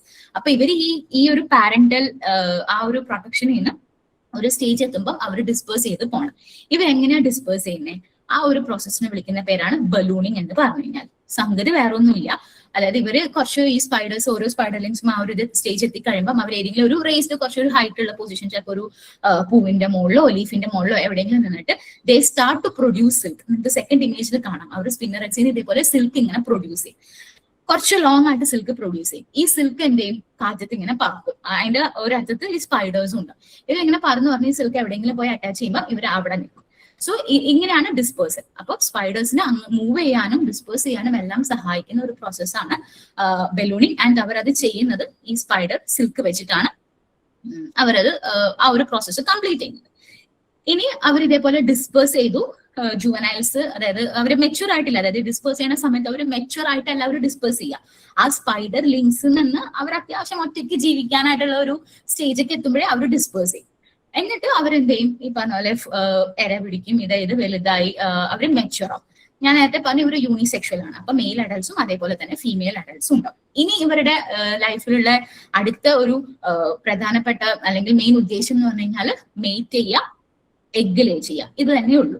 അപ്പൊ മെയിൽ സ്പൈഡറിനെ സംബന്ധിച്ച് അവരുടെ ഒരേ ഒരു ജീവിത ലക്ഷ്യം എന്ന് പറയുന്നത് എന്താ, ഒരു ഫീമെയിൽ സ്പൈഡറിനെ കണ്ടുപിടിക്കുക, അവരുടെ സ്പേംസ് ആ ഫീമെയിൽ സ്പൈഡറിലേക്ക് ട്രാൻസ്ഫർ ചെയ്യുക, അത്രേ ഉള്ളൂ. അല്ലാതെ കുട്ടികളെ നോക്കാനോ അതിനുശേഷമുള്ള ബാക്കി ഒരു പരിപാടിക്കും ആരെ കിട്ടില്ല, മെയിൽ സ്പൈഡേഴ്സിന് കിട്ടില്ല. അപ്പൊ മെയിൽ സ്പൈഡേഴ്സിന്റെ ആകെയുള്ള ഒരു ജീവിത ഉദ്ദേശം എന്ന് പറഞ്ഞു കഴിഞ്ഞാൽ മെച്യൂർ ആയിട്ട് ഈ സ്പേംസ് ഒരു ഫീമെയിൽ സ്പൈഡറിനെ കണ്ടുപിടിക്കുക, അവർക്ക് ട്രാൻസ്ഫർ ചെയ്ത് കൊടുക്കുക, അത്രേ ഉള്ളൂ. പക്ഷെ ഫീമെയിൽ സ്പൈഡർ എന്ന് പറഞ്ഞു കഴിഞ്ഞാല് ഈ പറഞ്ഞ പോലെ മീറ്റ് ചെയ്യണം, എഗ് ലേ ചെയ്യണം. ഇപ്പൊ നമ്മൾ നേരത്തെ പറഞ്ഞ പോലെ പാരന്റൽ കെയർ എന്ന് പറഞ്ഞ ഒരു പ്രോസസ്സ് മെയിൻ ആയിട്ടും ചെയ്യുന്നത് ആരാണ്, ഫീമെയിൽ സ്പൈഡേഴ്സ് ആണ് ചെയ്യുന്നത്. അപ്പോ അങ്ങനെയുള്ള ഒരു ഇത് വരുമ്പോഴത്തേക്കും ഈ ഫീമെയിൽ സ്പൈഡേഴ്സ് എന്ത് ചെയ്യുന്ന പറഞ്ഞാൽ വരുന്ന എല്ലാ മെയിൽ സ്പൈഡേഴ്സിനെയും അവരങ്ങനെ അക്സെപ്റ്റ് ചെയ്യില്ല.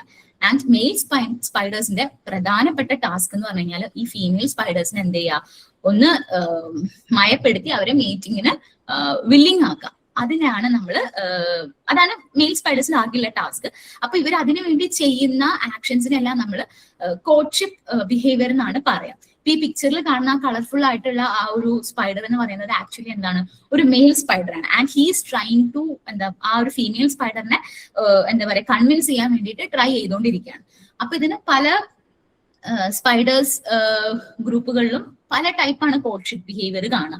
ചിലവര് ഈ പറഞ്ഞ പോലെ നല്ല, അതായത് മെയിൽസ് എപ്പോഴും നല്ല കളർഫുള്ളും നല്ല വൈബ്രന്റ് ആയിട്ടുള്ള ആൾക്കാരായിരിക്കും മെയിൽസ്. അപ്പൊ ഇവർ ഈ ഫീമെയിൽസിന്റെ അടുത്ത് ചെല്ലുമ്പോൾ ഫീമെയിൽസിന് തോന്നുന്നത് എന്താ, അതായത് ഇവര് മേറ്റ് ചെയ്യാൻ വരാന്നല്ല, ലൈക്സ് വേറെ ഏതോ ഒരു ഇൻട്രൂഡറിനെ പോലെയാണ് ഫീമെയിൽസിന് തോന്നുന്നത്. അപ്പൊ ഈ മെയിൽസ് അടുത്ത് വരുമ്പോഴത്തേക്ക് ഈ ഫീമെയിൽസ് എന്താണ്, അറ്റാക്ക് ചെയ്യാനായിട്ടുള്ള ആ ഒരു ഭയങ്കര അഗ്രസീവ് ഇതിലായിരിക്കും ഫീമെയിൽസ് ഇരിക്കുക. മെയിൽസ് വരുമ്പോഴത്തേക്കും ഈ മെയിൽസ് എന്താ, അവരുടെ കൈയൊക്കെ പൊക്കി കാണിച്ച് അല്ലെങ്കിൽ കാലും ഇതൊക്കെ പൊക്കി കാണിച്ച് പല എന്താ പറയാ അങ്ങോട്ട് മൂവ് ചെയ്ത് ഇങ്ങോട്ട് മൂവ് ചെയ്ത് നല്ലോണം ഈ ഫീമെയിൽ സ്പൈഡറിനിട്ട് ഒന്ന് വട്ടൊക്കെ കറക്കി ഒന്ന് കൺവിൻസ് ചെയ്തതിന് ശേഷം മാത്രമേ എന്ത് ചെയ്യാൻ പറ്റുള്ളൂ, മെയ്റ്റ് ചെയ്യാനായിട്ട് ഫീമെയിൽ സമ്മതിക്കുള്ളൂ. അപ്പോ ഈ പറഞ്ഞ പോലെ സ്പൈഡർ കോർട്ട്ഷിപ്പ് കാണാൻ ആക്ച്വലി നല്ല രസമാണ്. നമ്മൾ യൂട്യൂബിലൊക്കെ ജസ്റ്റ് കോർട്ട്ഷിപ്പ് ബിഹേവിയർ ഓഫ് സ്പൈഡേഴ്സ് അടിച്ചെടുത്ത് കഴിഞ്ഞാൽ നല്ല രസകരമായിട്ടുള്ള വീഡിയോസ് ഒക്കെ നമുക്ക് കാണാൻ പറ്റും. സമയം അനുവദിക്കുകയാണെങ്കിൽ ഞാൻ ഒരെണ്ണം കാണിച്ചു തരാം, ഞാൻ ഒരെണ്ണം എടുത്തു വെച്ചിട്ട് കാണിച്ചു തരാം. അപ്പം ഇതാണ് കോർട്ട്ഷിപ്പ് ബിഹേവിയർ എന്ന് പറഞ്ഞു കഴിഞ്ഞാൽ. സോ വൺസ് ഒരു മെയിൽ സ്പൈഡർ ഫീമെയിൽ സ്പൈഡറിനെ കൺവിൻസ് ചെയ്തു കഴിഞ്ഞാൽ പിന്നെ എന്ത് ചെയ്യുക, അവർ മെയ്റ്റ് ചെയ്യും. മെയ്റ്റ് ചെയ്ത് കഴിഞ്ഞിട്ട് മെയിൽ സ്പൈഡർ അപ്പോഴേ സ്ഥലം വിടും. മെയിൽ സ്പൈഡറിന് പിന്നെ വേറെ റോളോ അയാൾ വേറെ സമയം ചെലവഴിക്കാനോ നിൽക്കൊന്നുമില്ല. സ്പേംസ് ട്രാൻസ്ഫർ ചെയ്ത് കഴിഞ്ഞാൽ അപ്പൊ തന്നെ മെയിൽ സ്പൈഡേഴ്സ് സ്ഥലം വിടും. ബാക്കി ഫീമെയിൽ സ്പൈഡേഴ്സ് ആണ് പിന്നെ എഗ് ലേ ചെയ്യുന്നതും അതിനെ ടേക്ക് ഗാർഡ് ചെയ്യുന്നതും. സോ ഇതാണ് ഒരു കംപ്ലീറ്റ് ഒരു എട്ടുകാരിയുടെ കംപ്ലീറ്റ് ലൈഫ് സൈക്കിൾ എന്ന് പറയുന്നത്. ഇനിയിപ്പൊ നമ്മൾ നോക്കുമ്പോൾ സ്പൈഡേഴ്സിന്റെ ടാക്സോണമിക് ഫീച്ചേഴ്സ്, അതായത് നമ്മളിപ്പോ ഒരു സ്പൈഡറിനെ കണ്ടാൽ അത് ഏത് സ്പീഷീസ് ആണ് അല്ലെങ്കിൽ ഏത് ഗ്രൂപ്പിൽ പെടുന്ന സ്പൈഡർ ആണെന്ന് എങ്ങനെ നമ്മൾ ഐഡന്റിഫൈ ചെയ്യും. അതിന് കുറച്ച് ഫീച്ചേഴ്സ് ആണ് ഉള്ളത്. അതിൽ ഒന്നാമത്തെ കാര്യമാണ് വെബ് പാറ്റേൺ. ഞാനിപ്പം നേരത്തെ കാണിച്ചു തന്നല്ലോ, പല ടൈപ്പ് വെബ് ഉണ്ട്. Orb web, Cobb web, triangle web, അങ്ങനെ പല ടൈപ്പ് വെബ് ഉണ്ട്. ഈ ഓരോ ടൈപ്പ് വെബും ഓരോ ഗ്രൂപ്പ് ഓഫ് സ്പൈഡേഴ്സ് ആണ് ഉണ്ടാക്കുന്നത്. ഇപ്പൊ നമ്മളിപ്പോ ഒരു ഫീൽഡിൽ പോകുമ്പോൾ അല്ലെങ്കിൽ ഒരു പൂന്തോട്ടത്തിൽ ഇപ്പൊ നമ്മൾ ഒരു ടൈപ്പ് ഓർബ് വെബ് കണ്ടു കഴിഞ്ഞാൽ അത് ഇന്ന ഗ്രൂപ്പുകൾ മാത്രമേ അത് ഉണ്ടാക്കുള്ളൂ. അപ്പൊ അവിടെ നിന്ന് ആ എട്ടുകാലി എന്താ, ഇന്ന ഫാമിലി അല്ലെങ്കിൽ ഇന്ന ഗ്രൂപ്പിൽ പെടുന്ന എട്ടുകാലികളാണ് നമുക്ക് ഐഡന്റിഫൈ ചെയ്യുന്നത്. അതേപോലെ വേറൊരു ഫീച്ചറാണ് ഐ അറേഞ്ച്മെന്റ്. ഞാൻ പറഞ്ഞല്ലോ മോസ്റ്റ് സ്പൈഡേഴ്സിന് 8 കണ്ണുകളാണ് ഉള്ളത്. അപ്പൊ ഈ 8 കണ്ണുകളും എല്ലാവർക്കും ഒരേപോലെ അല്ല അറേഞ്ച് ചെയ്തിരിക്കുന്നത്. അതിന്റെ വലിപ്പത്തിൽ വ്യത്യാസമുണ്ട്, അതിന്റെ അറേഞ്ച്മെന്റിൽ വ്യത്യാസമുണ്ട്, അങ്ങനെ ഒത്തിരി വ്യത്യാസങ്ങളുണ്ട്. അപ്പൊ ഐ അറേഞ്ച്മെന്റും ഓരോ ഗ്രൂപ്പിനും സ്പെസിഫിക് ആയിട്ടുള്ളതാണ്. പിന്നെ വേറെ പറയുന്നതാണ് ലൈക്ക് ദ അൾട്ടിമേറ്റ് ഒരു ഫീച്ചർ എന്ന് പറയുന്നതാണ് അവരുടെ റീപ്രൊഡക്റ്റീവ് സ്ട്രക്ചേഴ്സ്. അതായത് മെയിലിന്റെ റീപ്രൊഡക്റ്റീവ് സ്ട്രക്ചറും ഫീമെയിലിന്റെ റീപ്രൊഡക്റ്റീവ് സ്ട്രക്ചറും അത് ആ ഒരു പെർട്ടിക്കുലർ സ്പീഷീസിന് മാത്രമാണ് ഉണ്ടാവുക. അപ്പൊ അതാണ് അൾട്ടിമേറ്റ് ഒരു ക്യാരക്ടർ. നമ്മൾ സ്പീഷീസിനെ ഐഡന്റിഫൈ ചെയ്യുന്ന ഒരു അൾട്ടിമേറ്റ് ക്യാരക്ടറാണ് റീപ്രൊഡക്റ്റീവ് സ്ട്രക്ചേഴ്സ്. പിന്നെ കുറച്ച് സ്പെഷ്യൽ ഫീച്ചേഴ്സ് ഉണ്ട്. അതായത് സ്പെഷ്യൽ ഫീച്ചേഴ്സ് എന്ന് പറഞ്ഞു കഴിഞ്ഞാൽ ഇപ്പൊ ചില കേസസിൽ നമ്മൾ ഈ എട്ടുകാലികളുടെ കാലിൽ ഉള്ള ചെറിയ ചെറിയ സ്പൈൻസ് ഉണ്ടാവും. അപ്പൊ അവരുടെ എണ്ണം, അതിന്റെ പൊസിഷൻ, അങ്ങനെയുള്ള കുറച്ച് കാര്യങ്ങളും കൂടി നമ്മൾ നോക്കും. പക്ഷെ അത് എല്ലാ സ്പീഷീസിലും വർക്ക് ആവുന്ന ഒരു ഫീച്ചർ അല്ല. പക്ഷെ ചില സ്പീഷീസുകൾ അല്ലെങ്കിൽ ചില ഗ്രൂപ്പ് ഓഫ് സ്പൈഡേഴ്സിൽ ആ ഫീച്ചറും കൂടി നമ്മൾ കൺസിഡർ ചെയ്യേണ്ടി വരും. അപ്പൊ നമുക്ക് ഐ അറേഞ്ച്മെന്റ് എങ്ങനെയാന്ന് നോക്കാം. ഇതിപ്പോ ഞാനിപ്പോ ഇവിടെ ആരോയിൽ കാണിച്ചിരിക്കുന്ന 8 കണ്ണുകളാണ്, ഒരു സ്പൈഡറിന്റെ 8 കണ്ണുകളാണ്. ഇപ്പൊ ഇതൊരു പൊസിഷനിലാണ് അറേഞ്ച് ചെയ്തിരിക്കുന്നത്, പക്ഷെ ഇതേപോലെ ആയിരിക്കില്ല എല്ലാത്തിലും. ആൻഡ് ഇവിടെ ഇപ്പൊ കാണുന്നത് ഒരു ഐ അറേഞ്ച്മെന്റ് ചാർട്ടാണ്. ഇതിപ്പോ നിങ്ങൾക്ക് കണ്ടാം, ഫോൾസ് ഡേ 1 ഈ ഒരു അറേഞ്ച്മെന്റ് ആയിരിക്കും, ഫോൾസ് ഡേ 2 ആ ഐയുടെ അറേഞ്ച്മെന്റ് മാറി. ലിമിഫിഡേ എന്ന് പറഞ്ഞ ഇതാകുമ്പോഴത്തേക്കും അതിന്റെ കണ്ണുകൾ ഈ ഒരു റേഞ്ചിലാണ് അറേഞ്ച് ചെയ്യുന്നത്. അപ്പൊ നമുക്കൊരു ഐ അറേഞ്ച്മെന്റ് കണ്ടു കഴിഞ്ഞാൽ അത് ഏത് ഫാമിലി, ഏത് കുടുംബത്തിൽപ്പെട്ട ചിലന്തിയാണ് എന്നുള്ളത് നമുക്ക് ഐഡന്റിഫൈ ചെയ്യാൻ പറ്റും. ആൻഡ് ഈ ഐ പാറ്റേൺ നമ്മൾ ഈ പറഞ്ഞ പോലെ ഫാമിലി ലെവൽ, അതായത് അത് ഏത് കുടുംബത്തിലാണെന്ന് ഐഡന്റിഫൈ ചെയ്യാനാണ് നമുക്ക് ഇപ്പൊ എന്താ പറ്റുന്നത്. അതായത് ഏത് സ്പീഷീസ് ആണെന്ന് ഐഡന്റിഫൈ ചെയ്യാനായിട്ട് ഐ അറേഞ്ച്മെന്റ് നമ്മളെ സഹായിക്കില്ല. പക്ഷെ ഇപ്പൊ ഒരു 8 കാലീനെ കിട്ടിക്കഴിഞ്ഞാൽ അത് ഏത് ഫാമിലി, ഏത് കുടുംബത്തിൽ പെട്ടതാണ് എന്നുള്ളത് അറിയാൻ അതിന്റെ ഐ അറേഞ്ച്മെന്റ് നോക്കിയാൽ മതി. ഈ 8 കണ്ണുകളും എങ്ങനെയാണ്, അതായത് ഈ ഓരോ കണ്ണുകൾക്കും ഓരോ പേരുകളുണ്ട് കേട്ടോ. ഞാനത് അത്രയും ടെക്നിക്കൽ ടേംസ് യൂസ് ചെയ്യുന്നില്ല. ഈ പറഞ്ഞ പോലെ ആന്റീരിയർ ലാറ്ററലായി, പോസ്റ്റീരിയർ ലാറ്ററലായി, അങ്ങനെ കുറെ എന്താ പറയുക, ഓരോ കണ്ണുകൾക്കും ഓരോ പേരുണ്ട്. ആ ഓരോ കണ്ണുകളും ഏത് പൊസിഷനിലാണ്, എത്ര വലുതാണ്, അങ്ങനെയുള്ള എല്ലാ കാര്യങ്ങളും അനുസരിച്ചിട്ടാണ് ഈ ഐ ചാർട്ട് നോക്കി നമ്മൾ ഫാമിലിനെ ഡിസൈഡ് ചെയ്യുന്നത്. ഇനി അടുത്തതാണ് ഇതിന്റെ റീപ്രൊഡക്റ്റീവ് സ്ട്രക്ചേഴ്സ് എന്ന് ഞാൻ പറഞ്ഞത്. അപ്പൊ നമുക്കൊരു ഫീമെയിൽ സ്പൈഡർ, ഒരു മെയിൽ സ്പൈഡറിനെ എങ്ങനെ തിരിച്ചറിയാം? അവര് സബ് അഡൽറ്റ്, അതായത് ഈ ജുവനൈൽ സ്റ്റേജിലാണെങ്കിൽ നമുക്ക് തിരിച്ചറിയാൻ പ്രയാസമായിരിക്കും. അവര് ഒന്ന് വലുതായി മെച്യൂർ ആയി കഴിഞ്ഞാൽ, അതായത് റീപ്രൊഡക്റ്റീവ്ലി മെച്യൂർ ആയി കഴിഞ്ഞാൽ നമുക്ക് എളുപ്പത്തിൽ ഒരു മെയിൽ സ്പൈഡറിനെയും ഫീമെയിൽ സ്പൈഡറിനെയും ഐഡന്റിഫൈ ചെയ്യാൻ പറ്റും. മെയിൽ സ്പൈഡേഴ്സ് ആണെങ്കിൽ ഇത് കണ്ടോ, ഞാൻ നേരത്തെ ഇൻസെക്ട്സിന്റെ ഡിഫറൻസ് പറഞ്ഞപ്പോൾ ആന്റിന പോലത്തെ ഒരു സ്ട്രക്ചർ ഇവിടെ ഉണ്ട് എന്ന് പറഞ്ഞില്ലേ, അതിനെയാണ് നമ്മൾ പാൽപ്പ് എന്ന് വിളിക്കുക. അത് മെയിൽസ്, ആൺ ചിലന്തികളിലാണെങ്കിൽ ആ പാൽപ്പ് എന്താ, കുറച്ചും കൂടി, അതായത് ആ പാൽപ്പിന്റെ അറ്റം കുറച്ചും കൂടി ഡെവലപ്ഡ് ആയിട്ട് ഒരു സ്ട്രക്ചർ, അതിനെയാണ് പെഡി പാൽപ്സ് എന്ന് വിളിക്കുക. ഈ പെഡി പാൽപ്സ് എന്താ ചെയ്യുന്നതെന്ന് പറഞ്ഞു കഴിഞ്ഞാൽ, അതായത് ആ ആൺ ചിലന്തി ഉണ്ടാക്കുന്ന സ്പേംസ് സ്റ്റോർ ചെയ്ത് വെക്കുന്ന ഒരു ഓർഗൻ ആണ് ഈ പെഡി പാൽപ്സ് എന്ന് പറയാം. അപ്പൊ മീറ്റിംഗിന്റെ സമയത്ത് ഈ പെഡി പാൽപ്സ് യൂസ് ചെയ്തിട്ടാണ് ആൺ ചിലന്തി പെൺ ചിലന്തിയിലേക്ക് സ്പേംസിനെ ട്രാൻസ്ഫർ ചെയ്യുന്നത്. അപ്പൊ നമ്മളിപ്പോ ടാക്സോണമി ചെയ്യുന്ന സമയത്ത് എന്താ, അല്ലെങ്കിൽ ഇവർ ഏതാണെന്ന് ഐഡന്റിഫൈ ചെയ്യുന്ന സമയത്ത് നമ്മൾ ആൺ ചിലന്തികളാണെങ്കിൽ ഈ പെഡി പാൽപ്പിനെ ഡിസെക്ട്, ഇതിപ്പോ പെഡി പാൽപ്പിനെ ഡിസെക്ട് ചെയ്തിട്ടുള്ള ഒരു ഇമേജ് ആണ് തൊട്ട് താഴെ കാണുന്നത്. അപ്പോൾ ഇതിൽ ഈ പറയുന്ന ഓരോ സ്ട്രക്ചേഴ്സിനും ഇമ്പോർട്ടൻസ് ഉണ്ട്. അവര് എന്താ വളഞ്ഞിരിക്കുന്നുണ്ടോ, അവർക്ക് ട്യൂബർക്കിൾസ് ഉണ്ടോ, അതുണ്ടോ ഇതുണ്ടോ, അതൊക്കെ ഓരോ സ്പീഷീസിനും എന്താണ് സ്പെസിഫിക് ആയിട്ടുള്ള കാര്യങ്ങളാണ്. ഫീമെയിൽ സ്പൈഡേഴ്സിന് ഈ പറഞ്ഞ പെഡി പാൽപ്സ് ഇല്ല. അവർക്ക് ഇത് കണ്ടോ, ചുമ്മാ ഒരു കുഞ്ഞൊരു കാല് പോലെ കുറെ രോമം വെച്ചിട്ടുള്ള ഒരു സാധനം, അതിന് പ്രത്യേകിച്ച് ഫംഗ്ഷൻ ഒന്നുമില്ല. അപ്പൊ അതാണ്, അപ്പൊ മെച്യൂർ ഫീമെയിലിന് എന്തുണ്ടാവില്ല, ഈ പറഞ്ഞ പോലെ പെഡി പാൽപ്സ് ഉണ്ടാവില്ല, ജസ്റ്റ് ആ ഒരു പാൽപ്പ് സ്ട്രക്ചർ മാത്രമേ ഉള്ളൂ. പക്ഷേ ഫീമെയിൽ സ്പൈഡറിന്റെ റീപ്രൊഡക്റ്റീവ് സ്ട്രക്ചർ എവിടെയാണ് സിറ്റുവേറ്റ് ചെയ്തിരിക്കുന്നതെന്ന് വെച്ച് കഴിഞ്ഞാൽ, ഇതേപോലെ അവരുടെ ബാക്ക് സൈഡിൽ, ആ സ്പൈഡേഴ്സിന്റെ ബാക്ക് സൈഡിൽ ഏകദേശം ഈ ഒരു ഭാഗത്തായിട്ട്, അതായത് ഇപ്പൊ ആരോ കാണിച്ചിരുന്ന ഈ ഒരു ഭാഗത്ത് അബ്ഡോമന്റെ മുകളിലായിട്ട് എന്താ ഒരു സ്ട്രക്ചർ ഉണ്ട്. അതിനെ വിളിക്കുന്ന പേരാണ് എപ്പിഗൈൻ. ഫീമെയിൽ റീപ്രൊഡക്റ്റീവ് സ്ട്രക്ചർ ആണ്. നമ്മൾ എന്താ ചെയ്യുക, ഇത് അതിന്റെ കുറച്ചും കൂടി ഒരു മൈക്രോസ്കോപ്പിക് വ്യൂ ആണ് ഈ ഫീമെയിൽ എപ്പിഗൈൻ ഇത് പറയും. അപ്പോൾ ഇതും ഓരോ സ്പീഷീസിനും സ്പെസിഫിക് ആണ്, എല്ലാവർക്കും കോമൺ ആയിട്ടുള്ള സാധനമല്ല. അപ്പൊ നമ്മൾ ഇതിനെയും എന്ത് ചെയ്യും, ഡിസെക്ട് ചെയ്തെടുത്തിട്ട് നോക്കും, ഇതും ഓരോ സ്പീഷീസിന് വ്യത്യാസമുണ്ട്. അപ്പോൾ ഇതൊക്കെയാണ് സ്പൈഡേഴ്സിന്റെ ടാക്സോണമിക് ഫീച്ചേഴ്സ്. അതായത് നമ്മളിപ്പോ ഒരു 8 കാലീനെ കിട്ടിക്കഴിഞ്ഞാൽ അവർ ഏത് ഗ്രൂപ്പാണ്, ഏത് ഗ്രൂപ്പിൽ അല്ലെങ്കിൽ ഏത് സ്പീഷീസ് ആണ് ഐഡന്റിഫൈ ചെയ്യാൻ നമ്മൾ മെയിൻ ആയിട്ട് നോക്കുന്ന കാര്യങ്ങളാണ് ഇത്. ഇനി ഈ സ്പൈഡേഴ്സിൽ തന്നെ കുറച്ച് എന്താ പറയാ കൗതുകകരമായ കുറച്ച് കാര്യങ്ങളാണ് ഇനി നമ്മൾ പറയാൻ പോകുന്നത്. ഈ സ്പൈഡേഴ്സ് മിമിക്രി, അതായത് നമ്മുടെ നേച്ചറിലുള്ള പല സാധനങ്ങളായിട്ട് ഇവരെന്ത് ചെയ്യും, മിമിക് ചെയ്യും. അതേപോലെ നല്ല രീതിയിൽ ഇവർ ക്യാമഫ്ലേഷൻ ചെയ്യും. ഇപ്പം ഇത് ഒരു മിമിക്കാണ്, അതായത് പാരാപ്ലെക്റ്റാന എന്ന് പറഞ്ഞ ഒരു ചിലന്തി നമ്മുടെ ലേഡി ബഗിലെ ഇതിനെ മിമിക് ചെയ്യാറുണ്ട്. ഇപ്പം ഞാൻ ഈ പാരാപ്ലെക്റ്റാന എന്ന് പറഞ്ഞാൽ ഞാൻ ഫോക്കസ് ചെയ്തിരിക്കുന്ന എന്റെ ഗ്രൂപ്പിൽ വരുന്ന ചിലന്തികളാണ്. അപ്പൊ ഞാൻ ഫീൽഡിൽ പോകുമ്പോഴത്തേക്കും പാരാപ്ലെക്റ്റാന എന്ന് പറഞ്ഞിട്ട് വലിയ അതിന് ഓടിച്ചെല്ലും, പക്ഷെ അത് മിക്കതും എന്തായിരിക്കും, ലേഡി ബഗ് ആയിരിക്കും. അതേപോലെ തന്നെ നമ്മുടെ കറുത്ത ഉറുമ്പില്ലേ, നമ്മൾ എന്താ പറയാ, കട്ടുറുമ്പ് എന്നാണോ പറയാ, കറുത്ത കുറച്ച് നമ്മളെ കടിക്കുന്ന ഉറുമ്പ്, ആ ഉറുമ്പിനെ മിമിക് ചെയ്യുന്ന ഒരു ഗ്രൂപ്പ് ഓഫ് സ്പൈഡർ ഉണ്ട്, മിർമറാക്നെ. ഇതിപ്പോ ഈ പിക്ചറിൽ കുറച്ച് ബ്രൗണിഷ് ആയിട്ടാണ് കാണുന്നെങ്കിലും നല്ല ബ്ലാക്ക് കളറിൽ ശരിക്കും ഇതേപോലെ തന്നെ ഇരിക്കുന്ന 8 ചിലന്തികളും മിർമറാക്നെ സ്പീഷീസുകളും ഉണ്ട്. അപ്പൊ ഇതും ഈ ആന്റിനെയാണ് മിമിക് ചെയ്യുന്നത്. പിന്നെ അതേപോലെ വേറെ മിമിക് ചെയ്യുന്ന ഒന്നാണ് ബേർഡ് ഡ്രോപ്പിംഗ്. നമ്മൾ ഈ എന്താ പറയാ, ചില കിളികളുടെ കാഷ്ടം പോലെ കണ്ടാൽ തോന്നും, പക്ഷെ അതിന്റെ നടുക്ക് ഇതിന്റെ നടുക്ക് ഒരു വെള്ള കളറിലെ സ്പൈഡർ ഇരിക്കുന്നതായിട്ട് നമുക്ക് കാണാം. അതേപോലെ ചില ഫ്ലവർ പെറ്റൽ, ഇപ്പൊ ഈ ഒരു പിക്ചർ കാണുമ്പോൾ നമ്മൾ പെട്ടെന്ന് നോക്കുമ്പോൾ എന്തോ ഒരു പൂവ് അല്ലെങ്കിൽ ഒരു ഇല, വാടിയൊരു ഇല ഇങ്ങനെ കിടക്കുന്നു എന്ന് വിചാരിക്കുള്ളൂ, പക്ഷെ അത് എന്താണ്, ഒരു സ്പൈഡർ ആണ്. അതേപോലെ തന്നെ ട്വിഗിനെ മിമിക് ചെയ്യുന്ന സ്പൈഡേഴ്സും ഉണ്ട്. ഇപ്പൊ ഈ മുകളിലെ പിക്ചറിൽ ഈ എന്താ അരിയാംനസ് എന്നാണ് ഈ സ്പൈഡറിന്റെ പേര്. അപ്പൊ ഈ അരിയാംനസ് എന്ത് ചെയ്യുന്ന പറഞ്ഞു കഴിഞ്ഞാൽ ഇതിപ്പം കാലുകളൊക്കെ വിടർത്തിയിട്ടാണ് പിക്ചറിൽ കാണുന്നത്. പക്ഷെ ഇവർ ഈ കാലുകളെല്ലാം ഒതുക്കി ഇങ്ങനെ വെച്ചിട്ട് ശരിക്കും ഒരു നാര് കിടക്കണ പോലെ കിടക്കുക. അപ്പൊ നമ്മൾ നോക്കുമ്പോൾ എന്തോ ഒരു നാര് അത്രേ ഉള്ളൂ, അതൊരു സ്പൈഡർ ആണെന്ന് നമുക്ക് പെട്ടെന്ന് തിരിച്ചറിയാൻ പറ്റില്ല. അതേപോലെ തന്നെ ആണ് താഴത്തതും. അത് ട്വിഗ്, ഈ ചെറിയ ചില്ലകൾ അല്ലെങ്കിൽ ചെറിയ മരത്തിന്റെ കഷ്ണങ്ങളൊക്കെ പോലെ അതിനെ മിമിക് ചെയ്തിട്ട് ഇരിക്കുന്ന ആൾക്കാരാണ്. ഇനി ക്യാമഫ്ലേജ് കാണിക്കുമെന്ന് ഞാൻ പറഞ്ഞു. അതായത് അവർ എവിടെയാണ് ഇരിക്കുന്നത് ആ സറൗണ്ടിങ്ങിനെ അതിൽ ബ്ലെൻഡ് ആയിട്ട് ഇരിക്കാൻ വേണ്ടിയിട്ട് കാണിക്കുന്ന കുറെ ഫിനോമിനാസും. ഇപ്പൊ ഇതിലൊന്ന് ഈ മഞ്ഞ കളർ, ഈ പൂവിന്റെ അതേ കളറ് അഡാപ്റ്റ് ചെയ്തിട്ടാണ് അവിടെ നടുക്കിയിരിക്കുന്ന ആ ഒരു സ്പൈഡർ ഇരിക്കുന്നത്. തോമസിഡെ എന്ന് പറഞ്ഞ ഫാമിലിയിൽ വരുന്ന സ്പൈഡറാണ്. അപ്പൊ നമ്മളിത് പെട്ടെന്ന് പൂ കാണുമ്പോൾ അവിടെ ഒരു എട്ടുകാലി ഇരിക്കുന്ന കാര്യം നമുക്ക് അറിയണ്ടാവില്ല.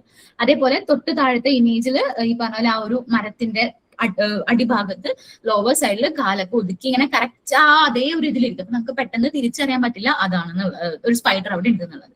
അതേപോലെ തന്നെയാണ് തൊട്ടിപ്പുറത്തെ റൈറ്റ് സൈഡിൽ കാണിക്കുന്ന രണ്ട് ഇമേജ്. ഇത് മെയിൻ ആയിട്ട് നമ്മുടെ ഈ വലിയ വലിയ മരങ്ങളുടെ എന്താ പറയാ അവരുടെ ബ്രാഞ്ചസിൽ അവരുടെ ആ ഒരു പുറമെ ഭാഗത്ത് ബാർക്കിൽ കറക്റ്റ് ആയിട്ട് അതേ കളറിൽ ബ്രൗൺ കളറായിട്ട് ബ്ലെൻഡ് ചെയ്തിട്ട് ഇരിക്കും. അപ്പൊ നമുക്ക് പെട്ടെന്ന് ഇവരെ നമുക്ക് തിരിച്ചറിയാനായിട്ട് ബുദ്ധിമുട്ടാണ്. ഇനി ഇവരിൽ കാണുന്ന മറ്റ് വേറെ ഒരു ഇൻട്രസ്റ്റിംഗ് ഫിനോമിനയാണ് സെക്ഷുവൽ കാനിബാളിസം. ഞാൻ നേരത്തെ ഇവര് കോഡ്ഷിപ്പ് ബിഹേവിയറിന്റെ സമയത്ത് ഞാൻ പറഞ്ഞു മെയിൽ സ്പൈഡേഴ്സ് മെയ്റ്റ് ചെയ്ത് കഴിഞ്ഞാൽ അപ്പൊ തന്നെ സ്ഥലം വിടുന്നു. ആ സ്ഥലം വിടുന്നതിന്റെ വേറെ ഒരു കാരണവും കൂടി ഉണ്ട്. അതായത് ഈ ഫീമെയിൽ സ്പൈഡേഴ്സ് അത്ര നല്ല ആൾക്കാരൊന്നും അല്ല. കാരണം മെയ്റ്റ് ചെയ്ത് കഴിഞ്ഞിട്ടുണ്ടെങ്കിൽ ഇവരെന്ത് ചെയ്യും, ഈ മെയിൽ സ്പൈഡേഴ്സിനെ പിടിച്ച് തിന്നും. എല്ലാവരും തിന്നുമെന്നല്ല, പക്ഷെ മോസ്റ്റ് ആൾക്കാരും ഈ സെക്ഷുവൽ കാനിബാളിസം കാണിക്കുന്നവരുണ്ട്. അപ്പൊ ചില ആൺചിലന്തികൾ ഇതേപോലെ സ്പേം ട്രാൻസ്ഫർ ചെയ്യുന്ന സമയത്ത് തന്നെ എന്താണ് ഈ ഫീമെയിൽ സ്പൈഡർ ഈ മെയിൽ സ്പൈഡറിനെ പിടിച്ച് തിന്നാനായിട്ട് സ്റ്റാർട്ട് ചെയ്യും ചിലത്. അപ്പം ആ ഒരു ഭയം കാരണമാണ്, ഒന്നാമത്തത് അതാണ്, ആ ഒരു ഭയം കാരണമാണ് ഈ മെയിൽ സ്പൈഡേഴ്സ് എന്താ വേഗം തന്നെ സ്പേം ട്രാൻസ്ഫർ ചെയ്ത് മെയ്റ്റ് ചെയ്ത് കഴിഞ്ഞിട്ട് ഉടനെ തന്നെ സ്ഥലം വിടുന്നത്. അപ്പൊ സെക്ഷൽ കാനിബാളിസം വളരെ കോമൺ ആയിട്ട് കാണുന്ന ഒരു ഗ്രൂപ്പാണ് സ്പൈഡേഴ്സ് എന്ന് പറയുന്നത്. ഇനി കുറച്ച് ഇൻട്രസ്റ്റിംഗ് ആയിട്ടുള്ള സ്പൈഡേഴ്സിനെ നമുക്ക് നോക്കാം. ഇതാണ് പെല്ലിക്കൻ സ്പൈഡർ. നമ്മുടെ പെല്ലിക്കൻ ഇതില്ലേ ബേർഡില്ലേ, അതേപോലെ ഏകദേശം അതേ ഷേപ്പിൽ ഇരിക്കുന്ന ഒരു സ്പൈഡറാണിത്. ഇത് പിക്ചറിൽ കാണുമ്പോൾ നിങ്ങൾ അതേ സൈസ് ആണെന്ന് വിചാരിക്കുക. ഈ സ്പൈഡേഴ്സ് വളരെ ചെറിയ സ്പൈഡേഴ്സ് ആണ്. ആ സ്പൈഡറിന്റെ മൈക്രോസ്കോപ്പിക് ഇമേജ് ആണ് ഈ കാണിക്കുന്നത്. അതേപോലെ തന്നെ നമ്മൾ ഒട്ടുമിക്ക ആൾക്കാർക്കും അറിയുന്ന ഒരു സംഗതിയാണ് ഹാരി പോട്ടർ അല്ലെ. അപ്പൊ ഹാരി പോട്ടറിലെ ആ ഒരു സോർട്ടിംഗ് ഹാറ്റിന്റെ അതേ ഷേപ്പിൽ തന്നെ നമുക്ക് എന്താണ് ഈ എട്ടുകാലിനെ കാണും. ഈ എട്ടുകാലിയുടെ പേരും അങ്ങനെയാണ്, എറിയോവിക്സിയ ഗ്രിഫിൻഡോറി എന്നുള്ളതാണ് ഈ എട്ടുകാലിയുടെ പേര്. അപ്പൊ അതേ ആ ഹാറ്റിന്റെ ആ സോർട്ടിംഗ് ഹാറ്റിന്റെ അതേ ഷേപ്പിലുള്ള സ്പൈഡേഴ്സും ഉണ്ട്. പിന്നെ ഞാൻ പറഞ്ഞു എല്ലാ സ്പൈഡേഴ്സും സോളിറ്ററി ആയിട്ടാണ്, അതായത് അവർ ഒറ്റയ്ക്കാണ് ജീവിക്കുന്നത്. മെയിൽസ് ആയാലും ഫീമെയിൽസ് ആയാലും ഒറ്റയ്ക്കാണ് ജീവിക്കുക. പക്ഷെ സോഷ്യൽ സ്പൈഡേഴ്സും ഉണ്ട്. ടീഗോഡൈഫസ് എന്ന് പറഞ്ഞ ഗ്രൂപ്പിൽ വരുന്ന ആൾക്കാരാണ്. സോ ഇവര് എങ്ങനെയാ ചെയ്യാന്ന് പറഞ്ഞാൽ ഇവരൊരു കൂട്ടമായിട്ട്, അതായത് ഇപ്പൊ ചിലപ്പോൾ മരത്തിന്റെ ചിലയിൽ നിൽക്കുന്ന ഏരിയയിൽ ഇതേപോലെ എല്ലാവരും കൂടി വെബ് സിൽക്കൊക്കെ ഉണ്ടാക്കിയിട്ട് വലിയൊരു സ്വാം പോലെ ഒരു കൂട്ടമായിട്ടാണ് ഇവർ നിൽക്കുന്നത്. അപ്പൊ ഒരു പ്രേനെ പിടിച്ചു കഴിഞ്ഞാൽ ഇപ്പൊ നമ്മുടെ ഉറുമ്പുകളുടെയൊക്കെ പുറ്റില്ലേ, അതേപോലെ ഈ കുറച്ച് എട്ടുകാലികൾ ഗാർഡ് ചെയ്യാനുണ്ടാവും, കുറച്ച് ആൾക്കാർ പ്രേ പിടിക്കാനുണ്ടാവും, കുറച്ച് ആൾക്കാർ എഗ് ലേ ചെയ്യാനുണ്ടാവും. അപ്പൊ അതേപോലെ ആ ഒരു സോഷ്യൽ, അതായത് അവരുടെ ഇടയിൽ തന്നെ ആ ഒരു വർക്ക് ഓഫ് ലേബർ ഇങ്ങനെ സ്പ്ലിറ്റ് ചെയ്ത് കൊടുത്തിട്ടുണ്ടാവും. അപ്പൊ ഇതാണ് സോഷ്യൽ സ്പൈഡേഴ്സ് എന്ന് ഞാൻ പറഞ്ഞു. ഇനി നമ്മളിപ്പം ഇന്ത്യയിലേക്ക് വരികയാണെങ്കിൽ നമ്മുടെ ഇന്ത്യയിൽ മാത്രം എൻഡമിക് ആയിട്ടുള്ള ഒരു സ്പൈഡർ ഉണ്ട്, പോയ്സലോത്തീരിയ സ്ട്രേറ്റ. അത് ടെറാന്റുലയാണ്. സോ ഇവരുടെ ഒരു ലൈഫ് സ്പാൻ എന്ന് പറഞ്ഞു കഴിഞ്ഞാൽ 5 to 15 years ആണ്. സോ ഇത് ഇന്ത്യയിൽ എൻഡമിക് ആണ്. അതേപോലെ തന്നെ ഓൾമോസ്റ്റ് മിക്ക ടെറാന്റുലാസും വംശനാശ ഭീഷണി നേരിടുന്ന ആൾക്കാരാണ്. സോ ഇവരൊക്കെ നമുക്ക് നമ്മുടെ റെഡ് ലിസ്റ്റിൽ പെടുത്തിയിരിക്കുന്ന ആൾക്കാരാണ്. ഇനി എന്താണ് നമ്മളിപ്പോ നേരത്തെ സിൽക്കും സ്പൈഡർ വെനവും പറഞ്ഞു, അവരുടെ ആപ്ലിക്കേഷൻസ് പറഞ്ഞു. സോ വാട്ട് അവർ എക്കോസിസ്റ്റം അതായത് നമ്മുടെ പ്രകൃതിയിൽ നമ്മുടെ ഒരു ആവാസ വ്യവസ്ഥയിൽ അവർ എന്തൊക്കെയാണ് ചെയ്യുന്നത് എന്നാണ് നോക്കുന്നത്. ഒന്ന്, അവർ എക്സലന്റ് പ്രെഡേറ്റേഴ്സ് ആണ്. അതായത് ഇവരുടെ പ്രേ ആരാണ്? ജീവികൾ, മറ്റ് ഇൻസെക്ട്സ് ആണ്. അപ്പോൾ ഈ അഗ്രികൾച്ചറൽ ഫീൽഡിലൊക്കെ വരുന്ന പെസ്റ്റുകളെല്ലാം അവരുടെ ആ ഒരു നമ്പറിനെ ഇതെല്ലാം കൺട്രോൾ ചെയ്ത് നിർത്തുന്നതിൽ സ്പൈഡേഴ്സ് ഒരു പ്രധാന പങ്ക് വഹിക്കുന്നുണ്ട്. രണ്ടാമത് ഒരു ഇക്കോളജിക്കൽ ഇൻഡിക്കേറ്റേഴ്സ് ആണ്. അതായത് എല്ലാ സ്പൈഡേഴ്സും എല്ലായിടത്തും ഉണ്ടാവില്ല. ചില സ്പൈഡേഴ്സിന് വളരാൻ ഒരു സ്പെസിഫിക് എൻവയോൺമെന്റൽ കണ്ടീഷൻസ് തന്നെ വേണം. അപ്പൊ ആ ഒരു എൻവയോൺമെന്റൽ കണ്ടീഷൻസിന് എന്തെങ്കിലും ഡിസ്റ്റർബൻസ് വന്നു കഴിഞ്ഞാൽ അവരെന്താണ് ഉണ്ടാവില്ല. ഇപ്പൊ ഈ പറഞ്ഞ പോലെ ഇപ്പൊ എന്താ പറയാ പല പഠനങ്ങളിലും ഇപ്പൊ എന്താ പറയാ ഇപ്പൊ ഡീഫോറസ്റ്റേഷൻ ഒക്കെ പഠിക്കുന്ന പഠനങ്ങളിൽ നോക്കുമ്പോൾ ഓൾറെഡി അതായത് ഹെൽത്തി ആയിട്ടുള്ള ഒരു ഇതിൽ കാണുന്ന പല സ്പൈഡേഴ്സിനും ആ ഒരു ഡീഫോറസ്റ്റേഷൻ കഴിയുമ്പോൾ അവര് അവിടെ നിന്ന് വാനിഷ് ആയി പോയിട്ടുള്ള റിപ്പോർട്ട്സും ഉണ്ട്. അപ്പൊ സ്പൈഡേഴ്സിന് നമുക്കൊരു എക്കോളജിക്കൽ ഇൻഡിക്കേറ്റേഴ്സ് ആയിട്ട് കണക്കാക്കാം. അതും ഈ പറഞ്ഞ പോലെ എല്ലാ സ്പൈഡേഴ്സിനും എക്കോളജിക്കൽ ഇൻഡിക്കേറ്റേഴ്സ് ആണെന്നല്ല, പക്ഷെ മിക്ക ആൾക്കാരും എക്കോളജിക്കൽ ഇൻഡിക്കേറ്റേഴ്സ് ആണ്. അതേപോലെ തന്നെ ഇവര് ഫുഡ് വെബിന്റെ ഒരു ഇന്റഗ്രൽ പാർട്ടാണ്. കാരണം നമുക്കറിയാം ഇൻസെക്ട് എന്ന് പറയുന്നത് ഏറ്റവും ഡോമിനന്റ് ആയിട്ട് അല്ലെങ്കിൽ ഏറ്റവും അബണ്ടന്റ് ആയിട്ട് കാണുന്ന ഒരു ജീവി, നമ്മുടെ ലോകത്തിൽ കാണുന്ന ഒരു ജീവി വർഗ്ഗമാണ് ഇൻസെക്ട്സ് എന്ന് പറയുന്നത്. അപ്പൊ അവരുടെ നമ്പറിനെ കൂടാതെ ആ ഒരു ഫുഡ് വെബ് കൃത്യമായിട്ട് മെയിൻറ്റെയിൻ ചെയ്ത് പോകുന്നതിലും സ്പൈഡേഴ്സിന് വലിയൊരു പങ്കുണ്ട്. ഇനി നമുക്ക് ഓർക്ക് വീവിംഗ് സ്പൈഡർ അല്ലെങ്കിൽ വട്ടവല ചിലന്തികൾ അവരിലേക്ക് പോവാം. അവരുടെ കുറച്ച് ഫീച്ചേഴ്സും കാര്യങ്ങളൊക്കെ പറയാം. നമ്മൾ അരാനിഡ എന്നാണ് ആ വട്ടവല ചിലന്തികളുടെ ആ ഒരു കുടുംബത്തിനെ വിളിക്കുന്ന പേര്. സോ ഇവരുടെ ഫീച്ചേഴ്സ് എന്തൊക്കെയാന്ന് പറഞ്ഞു കഴിഞ്ഞാൽ, ഈ അരാനിഡ്സ് കോസ്മോപൊളിറ്റൻ ആണ്. കോസ്മോപൊളിറ്റൻ എന്ന് പറഞ്ഞു കഴിഞ്ഞാൽ ഓൾമോസ്റ്റ് എല്ലാ സ്ഥലത്തും എല്ലാ ഇക്കോസിസ്റ്റത്തിലും, അതിപ്പോ ഭയങ്കര എന്താ പറയാ ഭയങ്കരമായ കാടുകളായിക്കോട്ടെ, ഗ്രാസ് ലാൻഡ്സ് ആയിക്കോട്ടെ, മരുഭൂമി ആയിക്കോട്ടെ, ഇവിടെല്ലാം ആയിക്കോട്ടെ, ഇവിടെയൊക്കെ നമുക്ക് ഈ അരാനിഡ്സ് എന്ന് പറഞ്ഞ ഈ കുടുംബത്തിലെ എട്ടുകാലികളെ കാണാനായിട്ട് പറ്റും. മാത്രമല്ല ഇവരുടെ സൈസ് എന്ന് പറഞ്ഞു കഴിഞ്ഞാൽ, അതായത് ഏറ്റവും ചെറിയ സാധനങ്ങൾ മുതൽ നമ്മുടെ ഒരു കൈയുടെ വലുപ്പമുള്ള എട്ടുകാലികൾ വരെ. അപ്പൊ ഇവരുടെ സൈസില്, കളറില്, അതേപോലെ തന്നെ ഇവരുടെ സ്വഭാവത്തിലും എന്താണ് ഒത്തിരി വ്യത്യാസങ്ങൾ കാണാം. ആകെ കാണുന്ന കുറച്ച് സിമിലാരിറ്റീസ് എന്ന് പറഞ്ഞു കഴിഞ്ഞാല് ഇവരുടെ കണ്ണുകള്, അതേപോലെ ഓർബ് വെബ്, ഈ വട്ടവല കെട്ടാനായിട്ടുള്ള ആ ഒരു സ്വഭാവം, ഇതൊക്കെയാണ് കോമൺ ആയിട്ട് കാണുന്നത്. അരാനിഡേനെ നമ്മൾ എടുക്കുമ്പോൾ ലോകത്തിലെ തന്നെ 3ാമത്തെ വലിയ ചിലന്തി കുടുംബമാണ് അരാനിഡേ എന്ന് പറഞ്ഞു കഴിഞ്ഞാല്. 3150 സ്പീഷീസ് ആണ് ഇതുവരെ റിപ്പോർട്ട് ചെയ്തിരിക്കുന്നത്.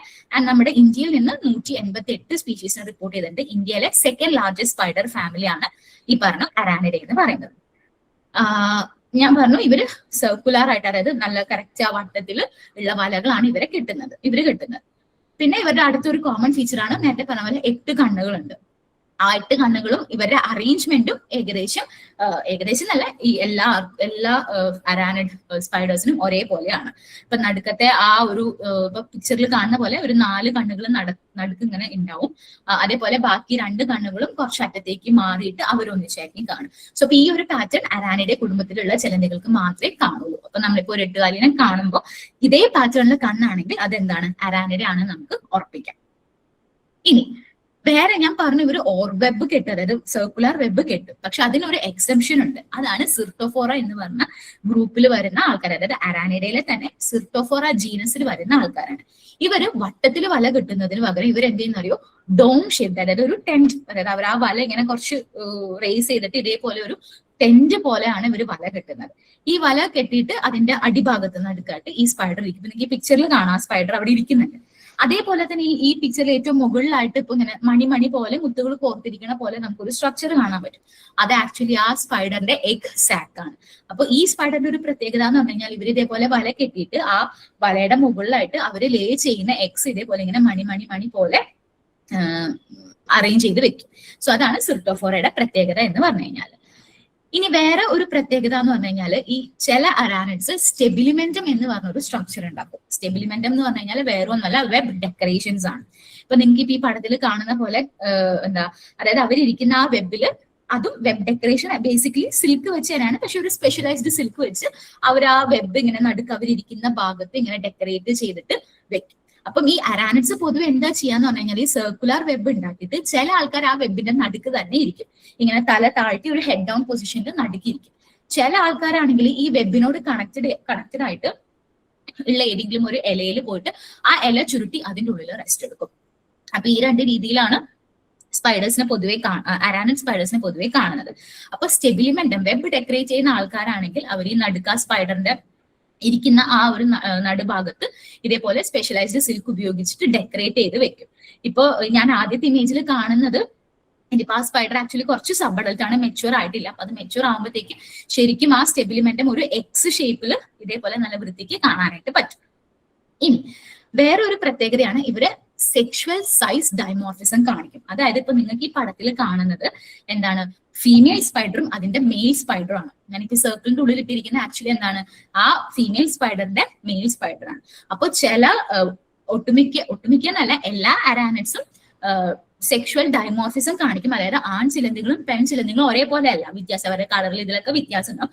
പക്ഷെ ചില ആൾക്കാർ ഈ ഭയങ്കര എക്സ്ട്രീം സൈസ് ഡൈമോർഫിസം കാണിക്കും. അതായത് ഇപ്പൊ ഈ ഒരു വലിയ ഈ ഒരു ഫീമെയിൽ ചിലന്തിയുടെ ഓപ്പോസിറ്റ് സെക്സ് ആൺ ചിലന്തിയാണ് ആ ഒരു ചെറിയ, എന്താ പറയാ, ഭയങ്കര ചെറിയ ടൈനി ആയിട്ടുള്ള ആ സ്പൈഡേഴ്സ്. സോ ഇങ്ങനെ ഒരു സെക്ഷുവൽ സൈസ് ഡൈമോർഫിസം എന്ത് ചെയ്യുന്നുണ്ട്, ഇവര് കാണിക്കുന്നുണ്ട്. പിന്നെ വേറെ ഒരു പ്രത്യേകത എന്ന് പറഞ്ഞു കഴിഞ്ഞാല് ചില അറാനിഡ്സ് കളർ മോർഫ്, അതായത് ഇത് നെഫില പീപ്പസ് എന്ന് പറഞ്ഞ ഒരു ചിലന്തിയാണ്.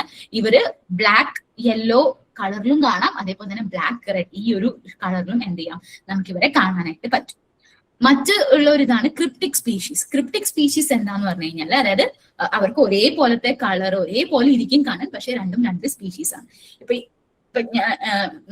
എന്റെ പഠനത്തില് എനിക്ക് കിട്ടിയ രണ്ട് ഗ്രൂപ്പ് ഓഫ് ക്രിപ്റ്റിക് സ്പീഷീസ് ആണ് ഇത്. ഒന്ന് ആർജിയോ പൾച്ചല്ല, ആർജിയോ വെർസിക്കോള എന്ന് പറയുന്നത്. ഇത് രണ്ടും രണ്ട് സ്പീഷീസ് ആണ്, പക്ഷെ കാണാനായിട്ട് ഇവര് ഒരേപോലെയാണ് ഇരിക്കുന്നത്. അതേപോലെ തന്നെയാണ് ഈ രണ്ടും, സൈക്ലോസ ഹെക്സ ട്യൂബർകുലേറ്റ എന്ന് പറഞ്ഞതും സൈക്ലോസ സ്പൈറിഫെറ. ഇത് രണ്ടും രണ്ട് സ്പീഷീസ്, പക്ഷെ കാണാനായിട്ട് ഒരേപോലെയാണ് ഇവർ ഇരിക്കുന്നത്. ഇനി വേറെ ഒരു പ്രത്യേകത എന്ന് പറഞ്ഞു കഴിഞ്ഞാൽ ചില അറാനിഡ്സ് അബ്ഡോമിനൽ പോളിമോർഫിസം കാണിക്കും. അതായത് ഇപ്പൊ ഞാൻ ഈ കാണിച്ചിരിക്കുന്ന 3 സ്പൈഡേഴ്സും ഒരേ സ്പീഷീസ് ആണ്, പക്ഷെ അവരുടെ അബ്ഡോമൻ നോക്കിക്കഴിഞ്ഞാൽ അല്ലെങ്കിൽ അവരുടെ കളർ, അതിലുള്ള പാറ്റേൺസ് ഒക്കെ വ്യത്യാസമുണ്ട്. ഞാനിത് എടുത്ത് പറയുന്നത് വേറെ ഒന്നും കൊണ്ടല്ല, നമ്മളിപ്പോ ഒരു ക്ലാസിക്കൽ ടാക്സോണമി ആണ് നോക്കുന്നതെങ്കിൽ ഈ പറഞ്ഞ കാര്യങ്ങൾ കൊണ്ട് നമ്മൾ അതിനൊക്കെ ഒരു പുതിയ സ്പീഷീസ് അല്ലെങ്കിൽ അതിനെ ഡിവൈഡ് ചെയ്യാറുണ്ട്. ക്ലാസിക്കൽ ടാക്സോണമിയിൽ ഈ പറഞ്ഞ പോലെ അബ്ഡോമന്റെ കളർ, അവരുടെ ഷേപ്പ്, അവരുടെ എന്താ പറയാ പാറ്റേൺ, അവരുടെ ദേഹത്തുള്ള ഇതിന്റെ രോമങ്ങളുടെ എണ്ണം, അങ്ങനെ പല രീതിയിലുണ്ട്. പക്ഷേ ഇതേപോലെ അബ്ഡോമിനൽ പോളിമോർഫിസം എന്ന് പറഞ്ഞൊരു ഫിനോമിന ചിലന്തികളുടെ ഇടയിൽ കാണുന്നുണ്ട്. അപ്പൊ നമ്മള് ഈ പറഞ്ഞ ആ കളറിലേക്ക് ഒരു അടിസ്ഥാനത്തിൽ മാത്രമാണ് നോക്കുന്നതെങ്കിൽ നമ്മുടെ ആകപ്പാടുള്ള ആ ഒരു വർഗീകരണത്തിൽ നല്ല തെറ്റ് സംഭവിക്കാനുള്ള ചാൻസസ് ഉണ്ട്.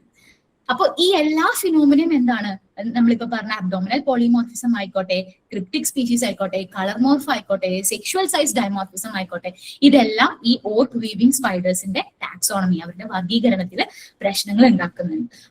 ഇപ്പം ഈ പറഞ്ഞ പോലെ സെക്ഷുവൽ സൈസ് ഡൈമോർഫിസത്തിനെ പറ്റി അറിയാത്ത ഒരാൾ, അല്ലെങ്കിൽ നമ്മളിപ്പോ പറഞ്ഞല്ലോ ആൺ ചിലന്തിയും പെൺ ചിലന്തിയും, അവർ ആക്ച്വലി ഒന്നിച്ച് വരാതെ മീറ്റിംഗിന്റെ സമയത്ത് മാത്രമാണ്. അല്ലാതെ ബാക്കിയുള്ള സമയങ്ങളിൽ ഇവർ സെപ്പറേറ്റ് ആയിട്ടാണ് നിൽക്കുന്നത്. അപ്പം പെട്ടെന്ന് ഇതിനെ പറ്റി അറിയാത്ത ഒരാളാണ്, അല്ലെങ്കിൽ ഇതിനെപ്പറ്റി അത്ര വില കൊടുക്കാത്ത ഒരാളാണെന്നുണ്ടെങ്കിൽ ഒരു ഫീമെയിൽ വലിയ സ്പൈഡറിനെ കിട്ടുമ്പോൾ അതൊരു സ്പീഷീസും മറ്റേ മെയിൽ ചെറിയ സ്പൈഡറിനെ കിട്ടുമ്പോൾ അത് വേറെ ഒരു സ്പീഷീസും ആയിട്ട് ചിലപ്പോൾ റിപ്പോർട്ട്സ് ചെയ്യാനുള്ള സാധ്യതയുണ്ട്. പക്ഷേ അപ്പൊ ഒരു സെക്ഷുവൽ സൈസ് ഡൈമോർഫിസം എന്ന് പറഞ്ഞ ഒരു ഫിനോമിന, അതേപോലെ അബ്ഡോമിനൽ പോളിമോർഫിസം, ഇങ്ങനെയുള്ള പല ഫിനോമിനാസും ഈ വട്ടവല ചിലന്തികളുടെ ഇടയിൽ നമുക്ക് കാണാൻ പറ്റും. അപ്പൊ അവരുടെ വർഗീകരണം നമ്മൾ വളരെ സൂക്ഷിച്ച് ചെയ്യേണ്ട ഒരു കാര്യമാണ്.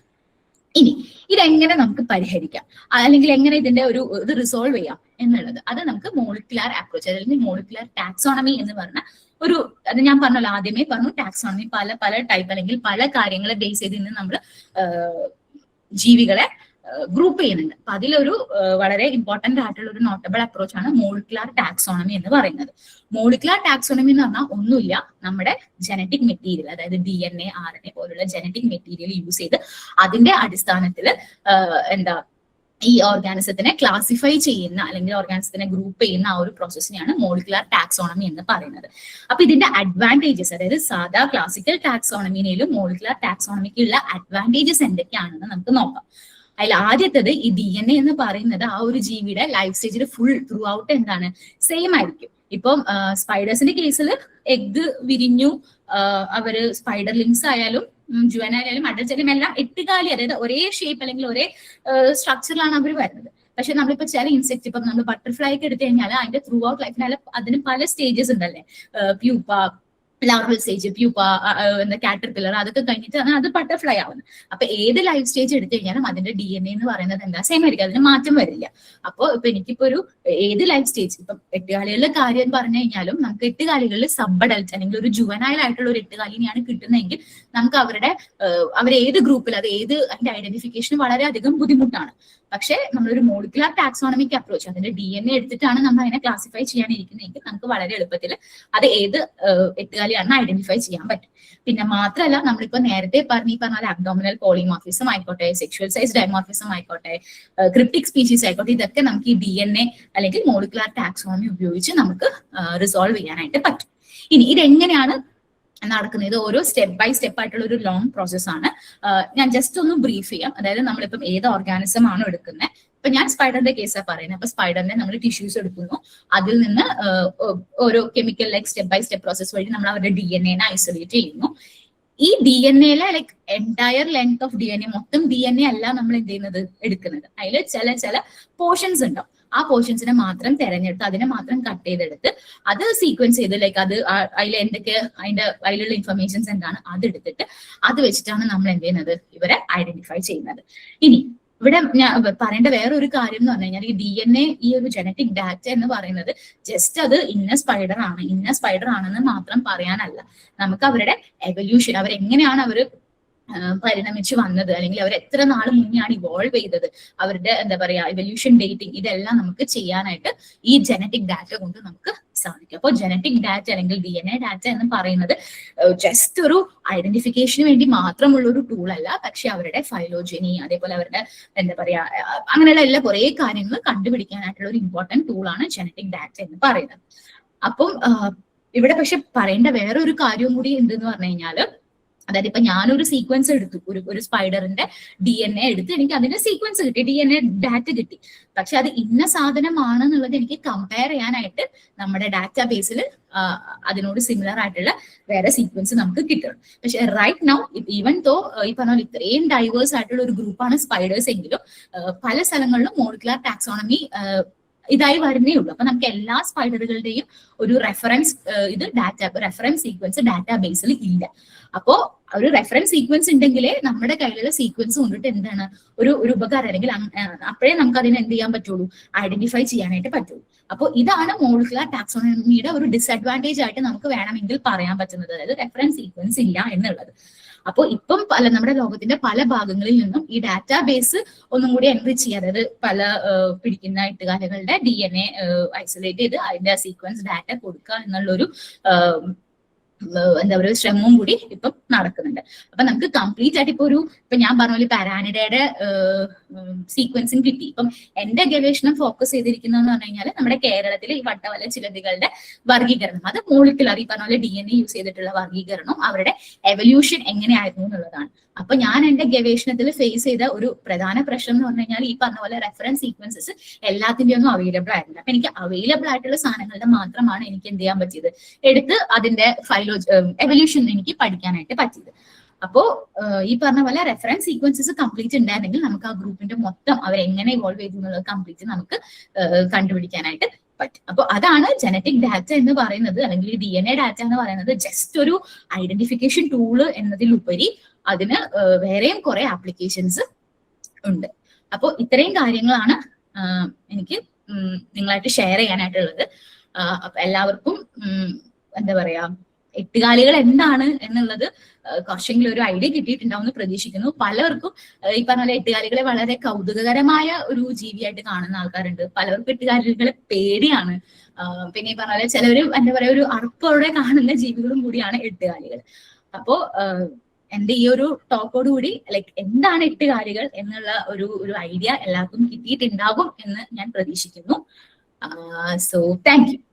ആർക്കെങ്കിലും ചോദിക്കാനുണ്ടെങ്കിൽ ചോദിക്കാം, ഞാൻ എനിക്ക് അറിയുന്ന പോലെ ഞാൻ പറഞ്ഞുതരാം. അതിൽ മാഡം ഒരു സംശയം ഉണ്ടായിരുന്നോ? സാറേ പറഞ്ഞോളൂ. അതായത് മാഡം പറഞ്ഞിരിക്കുന്നത് പിന്നെ അത്ര പോയിസണസ് അല്ല ചിലന്തികളാണ്, പക്ഷെ നമ്മളെ കടുവ ചിലന്തി എന്ന് പറയുന്ന സാധനം കടിച്ചു കഴിഞ്ഞാൽ വളരെ പോയിസണസ് ആണെന്ന് നമ്മുടെ നാട്ടിലും വായിച്ചിട്ടും കേട്ടിട്ടുണ്ട്. അതെന്താണെന്ന് അറിയാനാ? സാർ ഞാൻ ഇപ്പൊ ഈ പറഞ്ഞ പോലെ എന്താ പറയാ നമ്മുടെ എല്ലാ ചിലന്തികളും ഭയങ്കര പോയിസണസ് ആയിട്ടുള്ള ഒരു കാര്യമല്ല. ഇപ്പൊ നമ്മുടെ ഇന്ത്യയിൽ പറയുകയാണെങ്കിൽ ഈ കടുവ ചിലന്തിയാണ് നമ്മൾ കുറച്ചും കൂടി ഡെഡ്ലി എന്നല്ല, പക്ഷെ കുറച്ചും കൂടി പ്രശ്നക്കാരനായിട്ട് പറയുന്നത് ഇതാണ്. അപ്പൊ ഞാനിപ്പോ നേരത്തെ കാണിച്ച പോലെ ഈ സിഡ്നി സ്പൈഡർ, ബനാന സ്പൈഡർ, ഇവരൊന്നും നമ്മുടെ ഇന്ത്യയിൽ റിപ്പോർട്ട് ചെയ്തിട്ടില്ല. ഓസ്ട്രേലിയ, അതേപോലെ ബ്രസീൽ, അങ്ങനെയുള്ള സ്ഥലങ്ങൾ, ആഫ്രിക്ക, അതേപോലെയുള്ള സ്ഥലങ്ങളിൽ നിന്നാണ് ഇതുവരെ റിപ്പോർട്ട് ചെയ്തിട്ടുള്ളത്. നമ്മുടെ ഇന്ത്യയിൽ നിന്ന് അവരുടെ പോലെ അത്രയും ഡെഡ്ലി ആയിട്ടുള്ള ഒരു സ്പൈഡറിനെ റിപ്പോർട്ട് ചെയ്തിട്ടില്ല. പക്ഷെ കുറച്ചും കൂടി ഒരു എന്താ പറയാ പ്രശ്നം, അല്ലെങ്കിൽ നമുക്ക് ഈ പറഞ്ഞ പോലെ കടിക്കുമ്പം ഒരു വെനമസ് ആയിട്ട് അല്ലെങ്കിൽ കുറച്ചും കൂടി റിയാക്ഷൻസ് കൂടുതൽ കാണിക്കുന്ന ഒരു ഗ്രൂപ്പാണ് ഈ സാർ ഇപ്പം പറഞ്ഞ കടുവ ചിലന്തി എന്ന് പറയുന്നത്. അപ്പൊ അവര് അത്രയും മറ്റുള്ള ആൾക്കാരെ പോലെ അത്രയും ഡെഡ്ലി ആണോ എന്ന് ചോദിച്ചു കഴിഞ്ഞാല് അത് എന്താ പറയാ അത് കടിച്ചിട്ട് മരണം സംഭവിച്ചെന്നോ അല്ലെങ്കിൽ അതിന്റെ ഇതായിട്ടുള്ള റിപ്പോർട്ട്സോ പഠനങ്ങളോ ഒന്നും ഇതുവരെ ഒന്നും നടന്നിട്ടില്ല. പക്ഷെ അത് കടിച്ചിട്ട് അതിന്റെ എഫക്ട്സ് അല്ലെങ്കിൽ ഇച്ചിരി പ്രശ്നം ഉണ്ടായിട്ടുള്ളത് റിപ്പോർട്ട് ചെയ്തിട്ടുണ്ട്. അതായത് അതിന് നമ്മൾ കടിച്ചു കഴിഞ്ഞാൽ നമ്മുടെ സെൽസ് ഡീക്കേ ചെയ്യുന്ന ഞാൻ കേട്ടറിഞ്ഞത്. സാർ അത് DK എന്ന് പറഞ്ഞു കഴിഞ്ഞാൽ ഞാനിപ്പോ നേരത്തെ ബ്രൗൺ റെക്ലസ് സ്പൈഡറിന്റെ കേസിൽ പറഞ്ഞ പോലെ അവർ ആക്ച്വലി നെക്രോസിസ് ചെയ്യുന്നത്. അതായത് നെക്രോസിസ് എന്ന് പറഞ്ഞു കഴിഞ്ഞാൽ ഇപ്പൊ നമ്മൾ ഒരു സ്ഥലത്ത് കടിച്ചു കഴിഞ്ഞാൽ അവിടെയുള്ള സെല്ലുകൾ ഇതെല്ലാം നശിപ്പിക്കും. അതായത് സാർ ഇപ്പൊ പറഞ്ഞ പോലെ ആ സെല്ലുകളൊക്കെ DK ചെയ്യുക എന്ന് പറഞ്ഞു കഴിഞ്ഞാല് അതായത് ആ സെല്ലുകളൊക്കെ എന്താ പറയാ നശിപ്പിച്ച് കളയാണ് ഇവർ ചെയ്യുന്നത്. അപ്പൊ ആ ചുറ്റുമുള്ള കംപ്ലീറ്റ് ടിഷ്യൂ ഇപ്പൊ ഈ പറഞ്ഞ പോലെ പൊള്ളിയ പോലെ നമുക്ക് എന്താ പറയാ ഭയങ്കരമായിട്ട് അതിനെ അഫക്ട് ചെയ്യും. അത് ന്യൂറോടോക്സിക് ആണോ അല്ല ഹീമോടോക്സിക്, എന്താ സാധനം?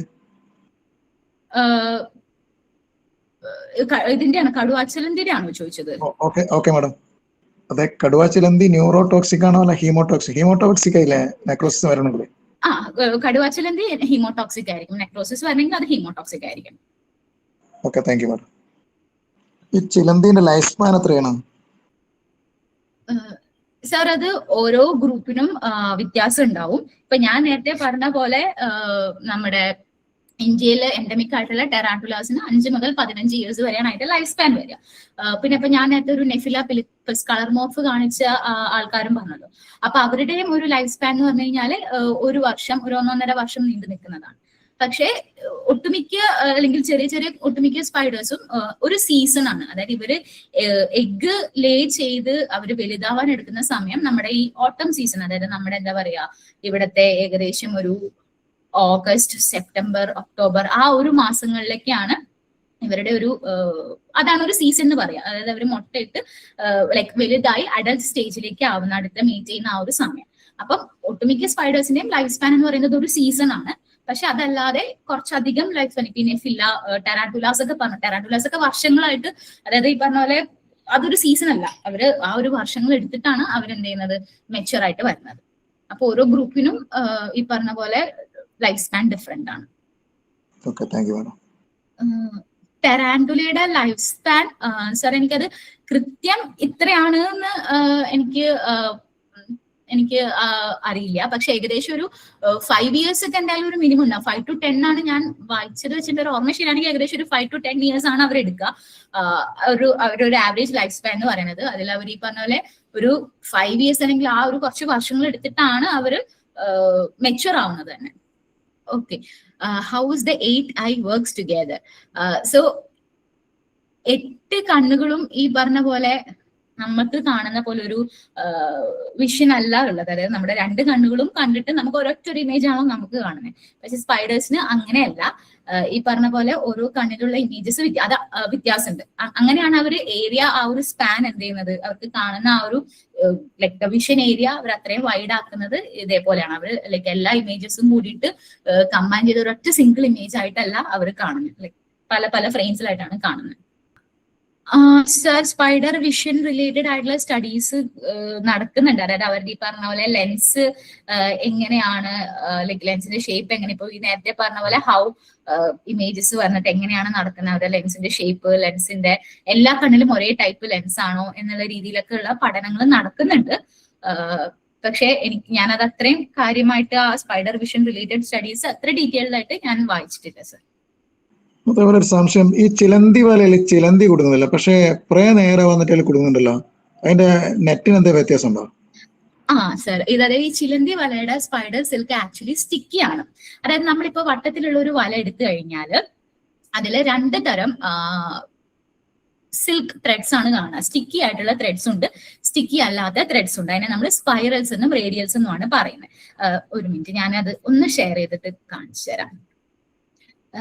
ഇപ്പോ ഈ ഫസ്റ്റത്തെ ഇതില് ഈ ഓർബ് വെബിൽ നോക്കുമ്പോ അതിലിങ്ങനെ വട്ടത്തിൽ ഇരിക്കുന്ന ത്രെഡ്സ് ഇല്ലേ, അതിനെ നമ്മൾ സ്പൈറൽസ് എന്നാ പറയാ. സെന്ററിൽ നിന്ന് അതിന്റെ പെരിഫറിലേക്ക് ഇങ്ങനെ നീട്ടത്തിൽ കാണുന്ന അതിനെ റേഡിയൽസ് എന്നാണ് പറയാ. സോ പൊതുവെ ഈ റേഡിയൽസ് സ്റ്റിക്കി അല്ല, ഈ സ്പൈറൽസ് ആണ് സ്റ്റിക്കി ആയിട്ടുള്ളത്. അപ്പോൾ ശ്രദ്ധിച്ചു നോക്കിയാൽ അറിയാം, 8 കാലുകൾ നടക്കുന്നത് ഈ റേഡിയൽസിൽ കൂടിയാണ് നടക്കുന്നത്. അവര് സ്പൈറൽസിൽ കൂടിയിട്ടല്ല അവരെന്ത് ചെയ്യുന്നത് നടക്കുന്നത്. അപ്പൊ എട്ടുകാലിക്കറിയാം ഏതൊക്കെയാണ് സ്റ്റിക്കി ഏതൊക്കെയാണ് സ്റ്റിക്കി അല്ലാതെ. സോ വരുന്ന പ്രേ ഈ ഡയറക്ട്ലി വന്ന് പെടുന്നത് എവിടെയാ, ഈ സ്പൈറൽസിലേക്കാണ് വന്ന് പെടുന്നത്. അപ്പൊ വന്ന് പെട്ട് കഴിഞ്ഞാൽ അത് സ്റ്റിക്കി ആയത് കാരണം അവരവിടെ നിൽക്കും. പിന്നെ മാത്രമല്ല ഈ എട്ടുകാലികൾക്ക് ഈ വെബിന്റെ ഏതെങ്കിലും ഒരു പോർഷനിൽ എന്തെങ്കിലും ഒരു വൈബ്രേഷൻ അല്ലെങ്കിൽ എന്തെങ്കിലും ഒരു അനക്കം സംഭവിച്ചു കഴിഞ്ഞാൽ അവർക്ക് അറിയാം. അപ്പൊ അവര് പെട്ടെന്ന് തന്നെ എന്താ പറയാ ആ അനക്കം സംഭവിച്ച ആ ഒരു ഇതിലേക്ക് പോയിട്ട് ആ പ്രേയിന് എന്തെയും സെക്യൂർ ആയിട്ട് വെക്കും. അതായത് ഇപ്പൊ ചില പ്രേസ് വന്ന് കുടുങ്ങി, അപ്പൊ അവരവിടെ പെട്ടുപോയി എന്ന് മനസ്സിലാകുമ്പോൾ അവർ അവരുടേതായ പരാക്രമങ്ങളും ഓരോ മെത്തേഡ്സും കാണിച്ചിട്ട് പല പ്രേസും എന്താണ് ഈ വെബിനെ എസ്കേപ്പ് ആയി പോവാറുണ്ട്, ഇല്ലാന്നല്ല. പക്ഷെ സ്പൈഡർ എന്ത് ചെയ്യും, ആ പ്രേനെ സെക്യൂർ ചെയ്യാൻ വേണ്ടിയിട്ട് ഈ പറഞ്ഞ ഒരു വൈബ്രേഷൻസ് ഇത് ചെയ്തു അത് മനസ്സിലാക്കി കഴിയുമ്പോഴത്തേക്കും വേഗം തന്നെ ആ ഡയറക്ഷനിലേക്ക് പോയിട്ട് എഗെയിൻ ഈ സിൽക്ക് വെച്ചിട്ട് അവർ അതിനെ സെക്യൂർ ചെയ്ത് ഒരു പാക്ക് ആക്കി വെക്കും. അത് അവരപ്പൊ തന്നെ ഭക്ഷിക്കണമെന്ന് നിർബന്ധമില്ല. ചിലപ്പോൾ അവരപ്പൊ തന്നെ എന്ത് ചെയ്യാം, ഭക്ഷിക്കാം. പക്ഷെ ഇല്ലാന്നുണ്ടെങ്കിൽ അവരെന്ത് ചെയ്യും, അവരെ ഈ പറഞ്ഞ പോലെ ഫാങ് യൂസ് ചെയ്ത് വെനം ഇഞ്ചെക്ട് ചെയ്തിട്ട് അവരെ പാരലൈസ്ഡ് ആക്കും. എന്നിട്ട് ഇതിനിങ്ങനെ ഒരു ആ സിൽക്ക് വെച്ചിട്ട് റാപ്പ് ചെയ്തിട്ട് ആ ഓർബ് വെബിന്റെ അവിടെ എവിടെയെങ്കിലും വെക്കും. അത് കഴിഞ്ഞിട്ട് പിന്നീടായിരിക്കും ചിലപ്പോൾ അവരെന്ത് ചെയ്യുക, ഭക്ഷിക്കുക. Thank you madam. മാത്രമല്ല ഈ ഭക്ഷിക്കുക എന്ന് ഉദ്ദേശിക്കുന്ന ഏതോ എൻസൈം കുത്തി വെച്ചിട്ട് അതിനെ ജ്യൂസി ആക്കിയിട്ട് സക്ക് ചെയ്യല്ലേ ചെയ്യുന്നത്? അതെ, ഇവരങ്ങനെയാണ് ചെയ്യുന്നത്. അതായത് ഈ പറഞ്ഞ പോലെ സ്പൈഡർ ആ പ്രേനെ അങ്ങനെ തന്നെ എടുത്ത് അവരുടെ മൗത്തിലേക്ക് ഉള്ളതല്ല. അതായത് ഈ പറഞ്ഞ പോലെ ഫാങ്സ് ഞാൻ പറഞ്ഞു വെനം അവർ ഇഞ്ചെക്ട് ചെയ്യും. വെനം ഇഞ്ചെക്ട് ചെയ്യുമ്പോൾ ഈ വെനം ഈ ആ പ്രേയുടെ ഉള്ളിലുള്ള ഈ പറഞ്ഞ എല്ലാത്തിനെയും ഡൈജസ്റ്റ് ചെയ്ത് ഒരു ജ്യൂസ് പരുവത്തിലാക്കും. ആ ജ്യൂസാണ് ഇവരെന്ത് ചെയ്യുന്നത്, സക്ക് ചെയ്ത് കുടിക്കുന്നത്. അല്ലാതെ ആ സ്പൈഡറിനെ അങ്ങനെ തന്നെ ആ പ്രേനെ അങ്ങനെ തന്നെയല്ല തിന്നുന്നത്. അപ്പൊ നമ്മളിപ്പോ ഒരു സ്പൈഡറിന്റെ വെബിൽ നോക്കിക്കഴിഞ്ഞാല് അവര് ജ്യൂസ് സക്ക് ചെയ്ത് കുടിച്ച് ലൈക്ക് ആ ഒരു ഇൻസെക്റ്റിന്റെ എന്താ പറയാ തോടും ഇതൊന്നും ഇല്ലാത്ത ഇത് നമുക്ക് വേസ്റ്റ് നമുക്ക് കാണാനായിട്ട് പറ്റും. അങ്ങനെയാ മാഡം, ഈ എൻസൈം നമുക്ക് എക്സ്ട്രാക്ട് ചെയ്ത് മറ്റൊരു ജീവിന്റെ ശരീരത്തിലേക്ക് ഇഞ്ചെക്ട് ചെയ്ത് കഴിഞ്ഞാൽ അതേ ഫംഗ്ഷൻ നടക്കൂലേ? സർ നടക്കും. അതാണ് ഞാൻ നേരത്തെ പറഞ്ഞത്, വെനമാണ് അത്, എൻസൈം അല്ല, വെനമാണ്. സോ ഈ വെനമാണ് അതിന്റെ ഉള്ളിൽ ഇഞ്ചെക്ട് ചെയ്യുന്നത്. ഈ വെനമാണ് ആ പ്രേയുടെ ഉള്ളിലുള്ള എല്ലാം ഡൈജസ്റ്റ് ചെയ്തിട്ട് ഇവർക്ക് ആ ഒരു ജ്യൂസി ഫോമിലേക്ക് എത്തിക്കുന്നത്. അപ്പൊ ഈ വെനം എക്സ്ട്രാക്ട് ചെയ്തിട്ട് അതിന്റെ യൂസസ് ആണ് ഞാൻ നേരത്തെ പറഞ്ഞത്, ഇൻസെക്ടിസൈഡ്സ് ആയിട്ട് യൂസ് ചെയ്യാന്നുള്ളത്. പക്ഷേ ഈ പറഞ്ഞ പോലെ വെനം എന്ന് പറയുന്നത് ഒരു സിംഗിൾ കെമിക്കൽ അല്ല, അതിൽ കുറെ കെമിക്കൽസ് ഉണ്ട്. അപ്പോൾ ഇപ്പം പഠനങ്ങൾ റീസെന്റ് ആയിട്ട്, അതായത് ഇൻസെക്ടിസൈഡ്സ് യൂസ് ചെയ്യുന്നുണ്ട്, റീസെന്റ് ആയിട്ട് നടക്കുന്ന പഠനങ്ങളിൽ ഈ ഓരോ വെനത്തിന്റെയും കെമിക്കൽസ് എന്താന്നുള്ളതാണ്. അപ്പോ അത് നടക്കുന്നത് എന്താന്ന് പറഞ്ഞാൽ, ഇപ്പൊ നമുക്ക് ഒരു സ്പൈഡർ എടുത്തു കഴിഞ്ഞാൽ ആ സ്പൈഡർ സെക്രീറ്റ് ചെയ്യുന്ന വെനം എന്ന് പറയുന്നത് വളരെ കുറച്ചായിരിക്കും, ലൈക്ക് മില്ലി വോളിയംസ് ആയിരിക്കും കിട്ടുക. അപ്പൊ അത് വെച്ചിട്ട് നമുക്കൊരു ലാർജ് സ്കെയിലിലെ പ്രൊഡക്ഷൻ എന്താണ് നടക്കില്ല. അപ്പോ ആ വെനത്തിൽ അടങ്ങിയിരിക്കുന്ന കെമിക്കൽ അല്ലെങ്കിൽ ഈ പറഞ്ഞ പോലെ ഡൈജസ്റ്റ് ചെയ്യാൻ യൂസ് ചെയ്യുന്ന കെമിക്കൽസ് എന്താണോ ആ കെമിക്കൽ നമ്മൾ എന്താ പറയാ അതെന്താണെന്ന് കണ്ടുപിടിച്ച് അതിന്റെ സ്ട്രക്ചർ എല്ലാം മനസ്സിലാക്കിയിട്ട് നമ്മൾ ഇനി അതെന്ത് ചെയ്യണം, സിന്തസൈസ് ചെയ്യണം. ആ സിന്തസൈസ് ചെയ്യുന്ന കെമിക്കൽസ് നമുക്ക് ഈ പറഞ്ഞ പോലെ ഇൻസെക്ടിസൈഡ്സ് ഒക്കെ ആയിട്ട് യൂസ് ചെയ്യാം. അത് വളരെ എന്താ പറയാ വളരെ വൈഡ് അക്സെപ്റ്റഡ് ആയിട്ടുള്ള ഒരു ആപ്ലിക്കേഷൻ ആണ് വെനം യൂസ് ചെയ്ത് ഇൻസെക്ടിസൈഡ്സ് ഉണ്ടാക്കുക എന്നുള്ളത്, സ്പൈഡർ വെനംസ് യൂസ് ചെയ്തിട്ട്. അത് ഭാവിയിൽ ബയോ വെപ്പണായി മാറൂലേ? ബയോ വെപ്പണായിട്ട് മാറില്ല. അതാ ഈ പറഞ്ഞത്, നമുക്കത് ഇൻസെക്ടിസൈഡ്സ് ആയിട്ടാണ്. അതായത് ആ വെനം ആക്ച്വലി അഫക്ട് ചെയ്യുന്നത് ആരെയാണ്, ഇൻസെക്ട്സിനെയാണ് അഫക്ട് ചെയ്യുന്നത്. അതായത് അഗ്രികൾച്ചർ ഫീൽഡിൽ നമുക്കൊരു പെസ്റ്റിസൈഡ് ആയിട്ടാണ് അഫക്ട് ചെയ്യുക. ആ ഇത് ഇപ്പൊ ഈ പറഞ്ഞ പോലെ അത് എന്താ സിഡ്നി നമ്മളിപ്പോ നേരത്തെ പറഞ്ഞ പൊട്ടൻസ് ഡേഞ്ചറസ് ആയിട്ടുള്ള ആൾക്കാരുടെ അല്ലാതെ നമ്മളിപ്പോ ഞാനിപ്പോ നേരത്തെ കാണിച്ച നെഫില്ല ഫിലിപ്പസ് അല്ലെങ്കിൽ ഇതൊക്കെ അവർക്കും നല്ല പൊട്ടൻസ് ആയിട്ടുള്ള വെനമുള്ളതാണ്. ഈ പറഞ്ഞാൽ അവരുടെ ബ്രെയിനെ കൊല്ലാൻ നല്ല പൊട്ടൻസ് ആയിട്ടുള്ള വെനമുള്ളതാണ്. അപ്പൊ അതൊരു ബയോ വെപ്പൺ ആവണമെങ്കിൽ ഈ പറഞ്ഞ പോലെ അത് എന്താ പറയാ മനുഷ്യന്മാർക്കും കൂടി അത് എഫക്റ്റ് ആണല്ലോ. അപ്പൊ അങ്ങനെ ഒരു ബയോ വെപ്പൺ പറയാൻ പറ്റില്ല കേട്ടോ, ഇനി വേറെ എന്തെങ്കിലുമൊക്കെ വരുമെന്നുള്ളത്. കെമിക്കൽ ഫോർമുല കണ്ടുപിടിച്ചാൽ നമുക്ക് കെമിക്കലി ആർട്ടിഫിഷ്യലി സിന്തസൈസ് ചെയ്യല്ലോ. ബോഡിയിലേക്ക് ഇൻജെക്ട് ചെയ്താൽ അതിന്റെ എമൗണ്ട് അളവ് കൂട്ടിക്കഴിഞ്ഞാൽ തീർച്ചയായിട്ടും നമുക്കും എഫക്ട് വരാം, ഒരു വെപ്പണൈസ് ചെയ്യാനായിട്ടുള്ള സാധ്യതയും കാണും. ശില്പ നമസ്കാരം. സാധാരണ വീട്ടിനകത്ത് രണ്ട് തരം ചിലന്തികളെ കാണാറുണ്ട്. ഒന്ന് വളരെ വലിയതായി വരും, അതിൻ്റെ വയറ്റിനടിയിൽ ഒരു വെള്ള കവറിനകത്ത് ധാരാളം കുഞ്ഞു മക്കളുമായിട്ട് പോകുന്നു. വേറൊന്ന് നടുക്ക് വളരെ ചെറിയൊരു ബട്ടൺ പോലെയുള്ള ശരീരവും നീണ്ട വലിയ കാലുകളുമായിട്ടുള്ളത്. ഇത് രണ്ടും രണ്ട് ഇനമാണോ അത് ആണോ? അതെ സാർ, ഇത് രണ്ടും രണ്ടിനാണ്. സാർ ആദ്യം പറഞ്ഞത് ഹെട്രോപോഡ എന്ന് പറഞ്ഞ ഗ്രൂപ്പിൽ വരുന്ന ആൾക്കാരാണ്. അവര് ഈ പറഞ്ഞ പോലെ ഭയങ്കര വലിയ ആൾക്കാരാണ്. രണ്ടുപേരുടെ സ്വഭാവങ്ങളും രണ്ടുപേരും രണ്ട് കുടുംബത്തിൽ പെട്ട ആൾക്കാരാണ്. സാറ് രണ്ടാമത് പറഞ്ഞത് ഫോൾസ്ഡേ എന്ന് പറഞ്ഞൊരു കുടുംബത്തിൽ പെട്ട ആൾക്കാരാണ്. അപ്പൊ ഈ ഫോൾസ്ഡേ എന്ന് പറഞ്ഞ കുടുംബത്തിൽ പെടുന്ന ആൾക്കാർ ഈ പറഞ്ഞ പോലെ ഭയങ്കര ഇറഗുലർ ആയിട്ടുള്ള വെബുകൾ ഉണ്ടാക്കുന്നു. അവരുടെ ലൈഫ് മൊത്തം അവിടെ തന്നെയാണ്. അതിൽ വന്ന് കുടുങ്ങുന്ന പ്രേസിനെ തിന്നുന്നു, അവിടെ തന്നെ മുട്ടയിടുന്നു. അതെല്ലാം അവർ അങ്ങനെ ചെയ്യാം. ആദ്യം പറഞ്ഞ ഈ ഹെട്രോപോഡ് അവരെ നമ്മൾ ഹൺസ്മാൻ സ്പൈഡർ എന്നും കൂടി വിളിക്കും. അപ്പൊ അവര് എര പിടിക്കുന്ന, അതായത് അവര് വല കിട്ടില്ല, അവർ എര പിടിക്കുന്ന രീതി തന്നെ വ്യത്യാസമാണ്. ഈ പറഞ്ഞാൽ ഹണ്ട് ചെയ്തിട്ടാണ് അവർ എര പിടിക്കുന്നത്. രണ്ടും രണ്ട് കുടുംബത്തിൽ പെട്ട ആൾക്കാരാണ്. Thank you. Shilpa Irinjalakuda Christ കോളേജിലാണ് പഠിച്ചത് എന്നൊക്കെ പറയുമ്പോൾ പരിഷത്തിന്റെ പഴയ സാക്ഷരതാ കാലത്ത് 91 ജനറൽ സെക്രട്ടറി ആയിരുന്ന AK നാരായണൻ സാറിനെ ഇങ്ങനെ ഓർമ്മിക്കുകയാണ്. ക്രൈസ്റ്റ് കോളേജിന്റെ പരിഷത്തുമായിട്ട് അങ്ങനെ വലിയൊരു ബന്ധവും കൂടെ ഉണ്ട്. ഒരു സന്തോഷം. ശില്പ പരിഷത്തിൽ പ്രവർത്തിക്കുന്നു, നിരന്തരമായി പഠിക്കുന്നു. ഇതുപോലുള്ള അവതരണങ്ങളിലൂടെ നമ്മളെ പോലെയുള്ള ആളുകൾക്കൊക്കെ ഒരുപാട് പ്രയോജനപ്പെടുന്നതിൽ സന്തോഷമുണ്ട്. നിത്യ അവതരണം ഒരുപാട് നന്നായി. താങ്ക് യു ശില്പ. നന്ദി. നന്ദി മാഷെ. ശില്പ, ഞാൻ വിജയകുമാർ ബ്ലാത്തൂരാണ്. ഇടയ്ക്ക് ഞാൻ ട്രെയിനിലായിരുന്നു, കൃത്യമായിട്ട് കേൾക്കാൻ പറ്റിയില്ല, ഇടയ്ക്ക് മിസ്സായി പോയി. എങ്കിലും ഞാൻ അതിലൊരു കാര്യം, നമ്മുടെ പൊതുവെയുള്ള ചിലന്തി വിഷത്തെ പറ്റിയിട്ടുള്ള ഒരു ധാരണയെ പറ്റിയിട്ട് എൻ്റെ ഒരു അന്വേഷണത്തിൽ കിട്ടിയത്, അതായത് ആൾക്കാർ പണ്ടുണ്ടായിരുന്ന വിഷചികിത്സകന്മാര് ചികിത്സിച്ചിരുന്നത് മുക്കാലും ഹെർപ്പിസ് സോസ്റ്റർ ഒക്കെയുള്ള രോഗങ്ങളായിരുന്നു. അതിനെയൊക്കെ അന്ന് ഏതാണെന്ന് ഐഡന്റിഫൈ ചെയ്യാതെ കൊണ്ട് തന്നെ അതൊരു ചിലന്തി രാത്രിയോ ചിലപ്പോൾ അത്തരത്തിലുണ്ടാകുന്ന മുന്തിരി പോലെ കണ്ടതൊക്കെ രാത്രി ചിലന്തി ഓടിയതാണ്, അല്ലെങ്കിൽ ചിലന്തി കടിച്ചതാണെന്ന് പറഞ്ഞിട്ട് ആൾക്കാർ ഉണ്ടാക്കിയതാണ്. അത് നമ്മളെ ഈ പറഞ്ഞ കടുവാ ചിലന്തി ഒന്നും വീടുകളിലൊന്നും ഉള്ളതല്ലല്ലോ. വീടുകളിൽ നിന്ന് കിട്ടുന്നൊക്കെ ഈ പറഞ്ഞിരുന്നത് തെറ്റായിട്ട്, അതല്ലെങ്കിൽ ഉണ്ടായിരുന്ന കിസിംഗ് ബഗ്സ് എന്നൊക്കെ പറയുന്ന അതുപോലെയുള്ള ബഗ്ഗുകൾ ഒക്കെ രാത്രി ഏതെങ്കിലും നമ്മുടെ കൈയുടെ ഉള്ളിലൊക്കെ കുടുങ്ങിയിട്ട് അതിൽ നിന്ന് അതേപോലെ കെന്തറാഡിൻ പോലെയുള്ള ആ സാധനങ്ങളൊക്കെ ആയവരെയൊക്കെയാണ് ചികിത്സിച്ചിട്ട് ആൾക്കാർ മാറ്റിക്കൊണ്ടിരുന്നത്. അല്ലാതെ യഥാർത്ഥത്തിൽ നമ്മളിവിടെ അങ്ങനെ ഇത്ര വ്യാപകമായിട്ട് ചികിത്സിക്കാൻ മാത്രം ഈ വിഷ വൈദ്യന്മാർക്ക് ചികിത്സിക്കാൻ മാത്രം ചിലന്തികളൊന്നും നമ്മൾ കടിച്ചിട്ടില്ല. ഒരു തെറ്റിദ്ധാരണയായിരുന്നു. അതുകൊണ്ട് ഈ ഹെർപ്പിസ് സോസ്റ്റർ ഒക്കെ സാധാരണ രീതിയിൽ ഒരു വൈറൽ ഇൻഫെക്ഷൻ ആയതുകൊണ്ട് തന്നെ സ്വാഭാവികമായിട്ട് മാറിയിരുന്നത് മുഴുവൻ ഇവരുടെ അക്കൗണ്ടിലേക്ക് പോവുകയാണ് ചെയ്തത്.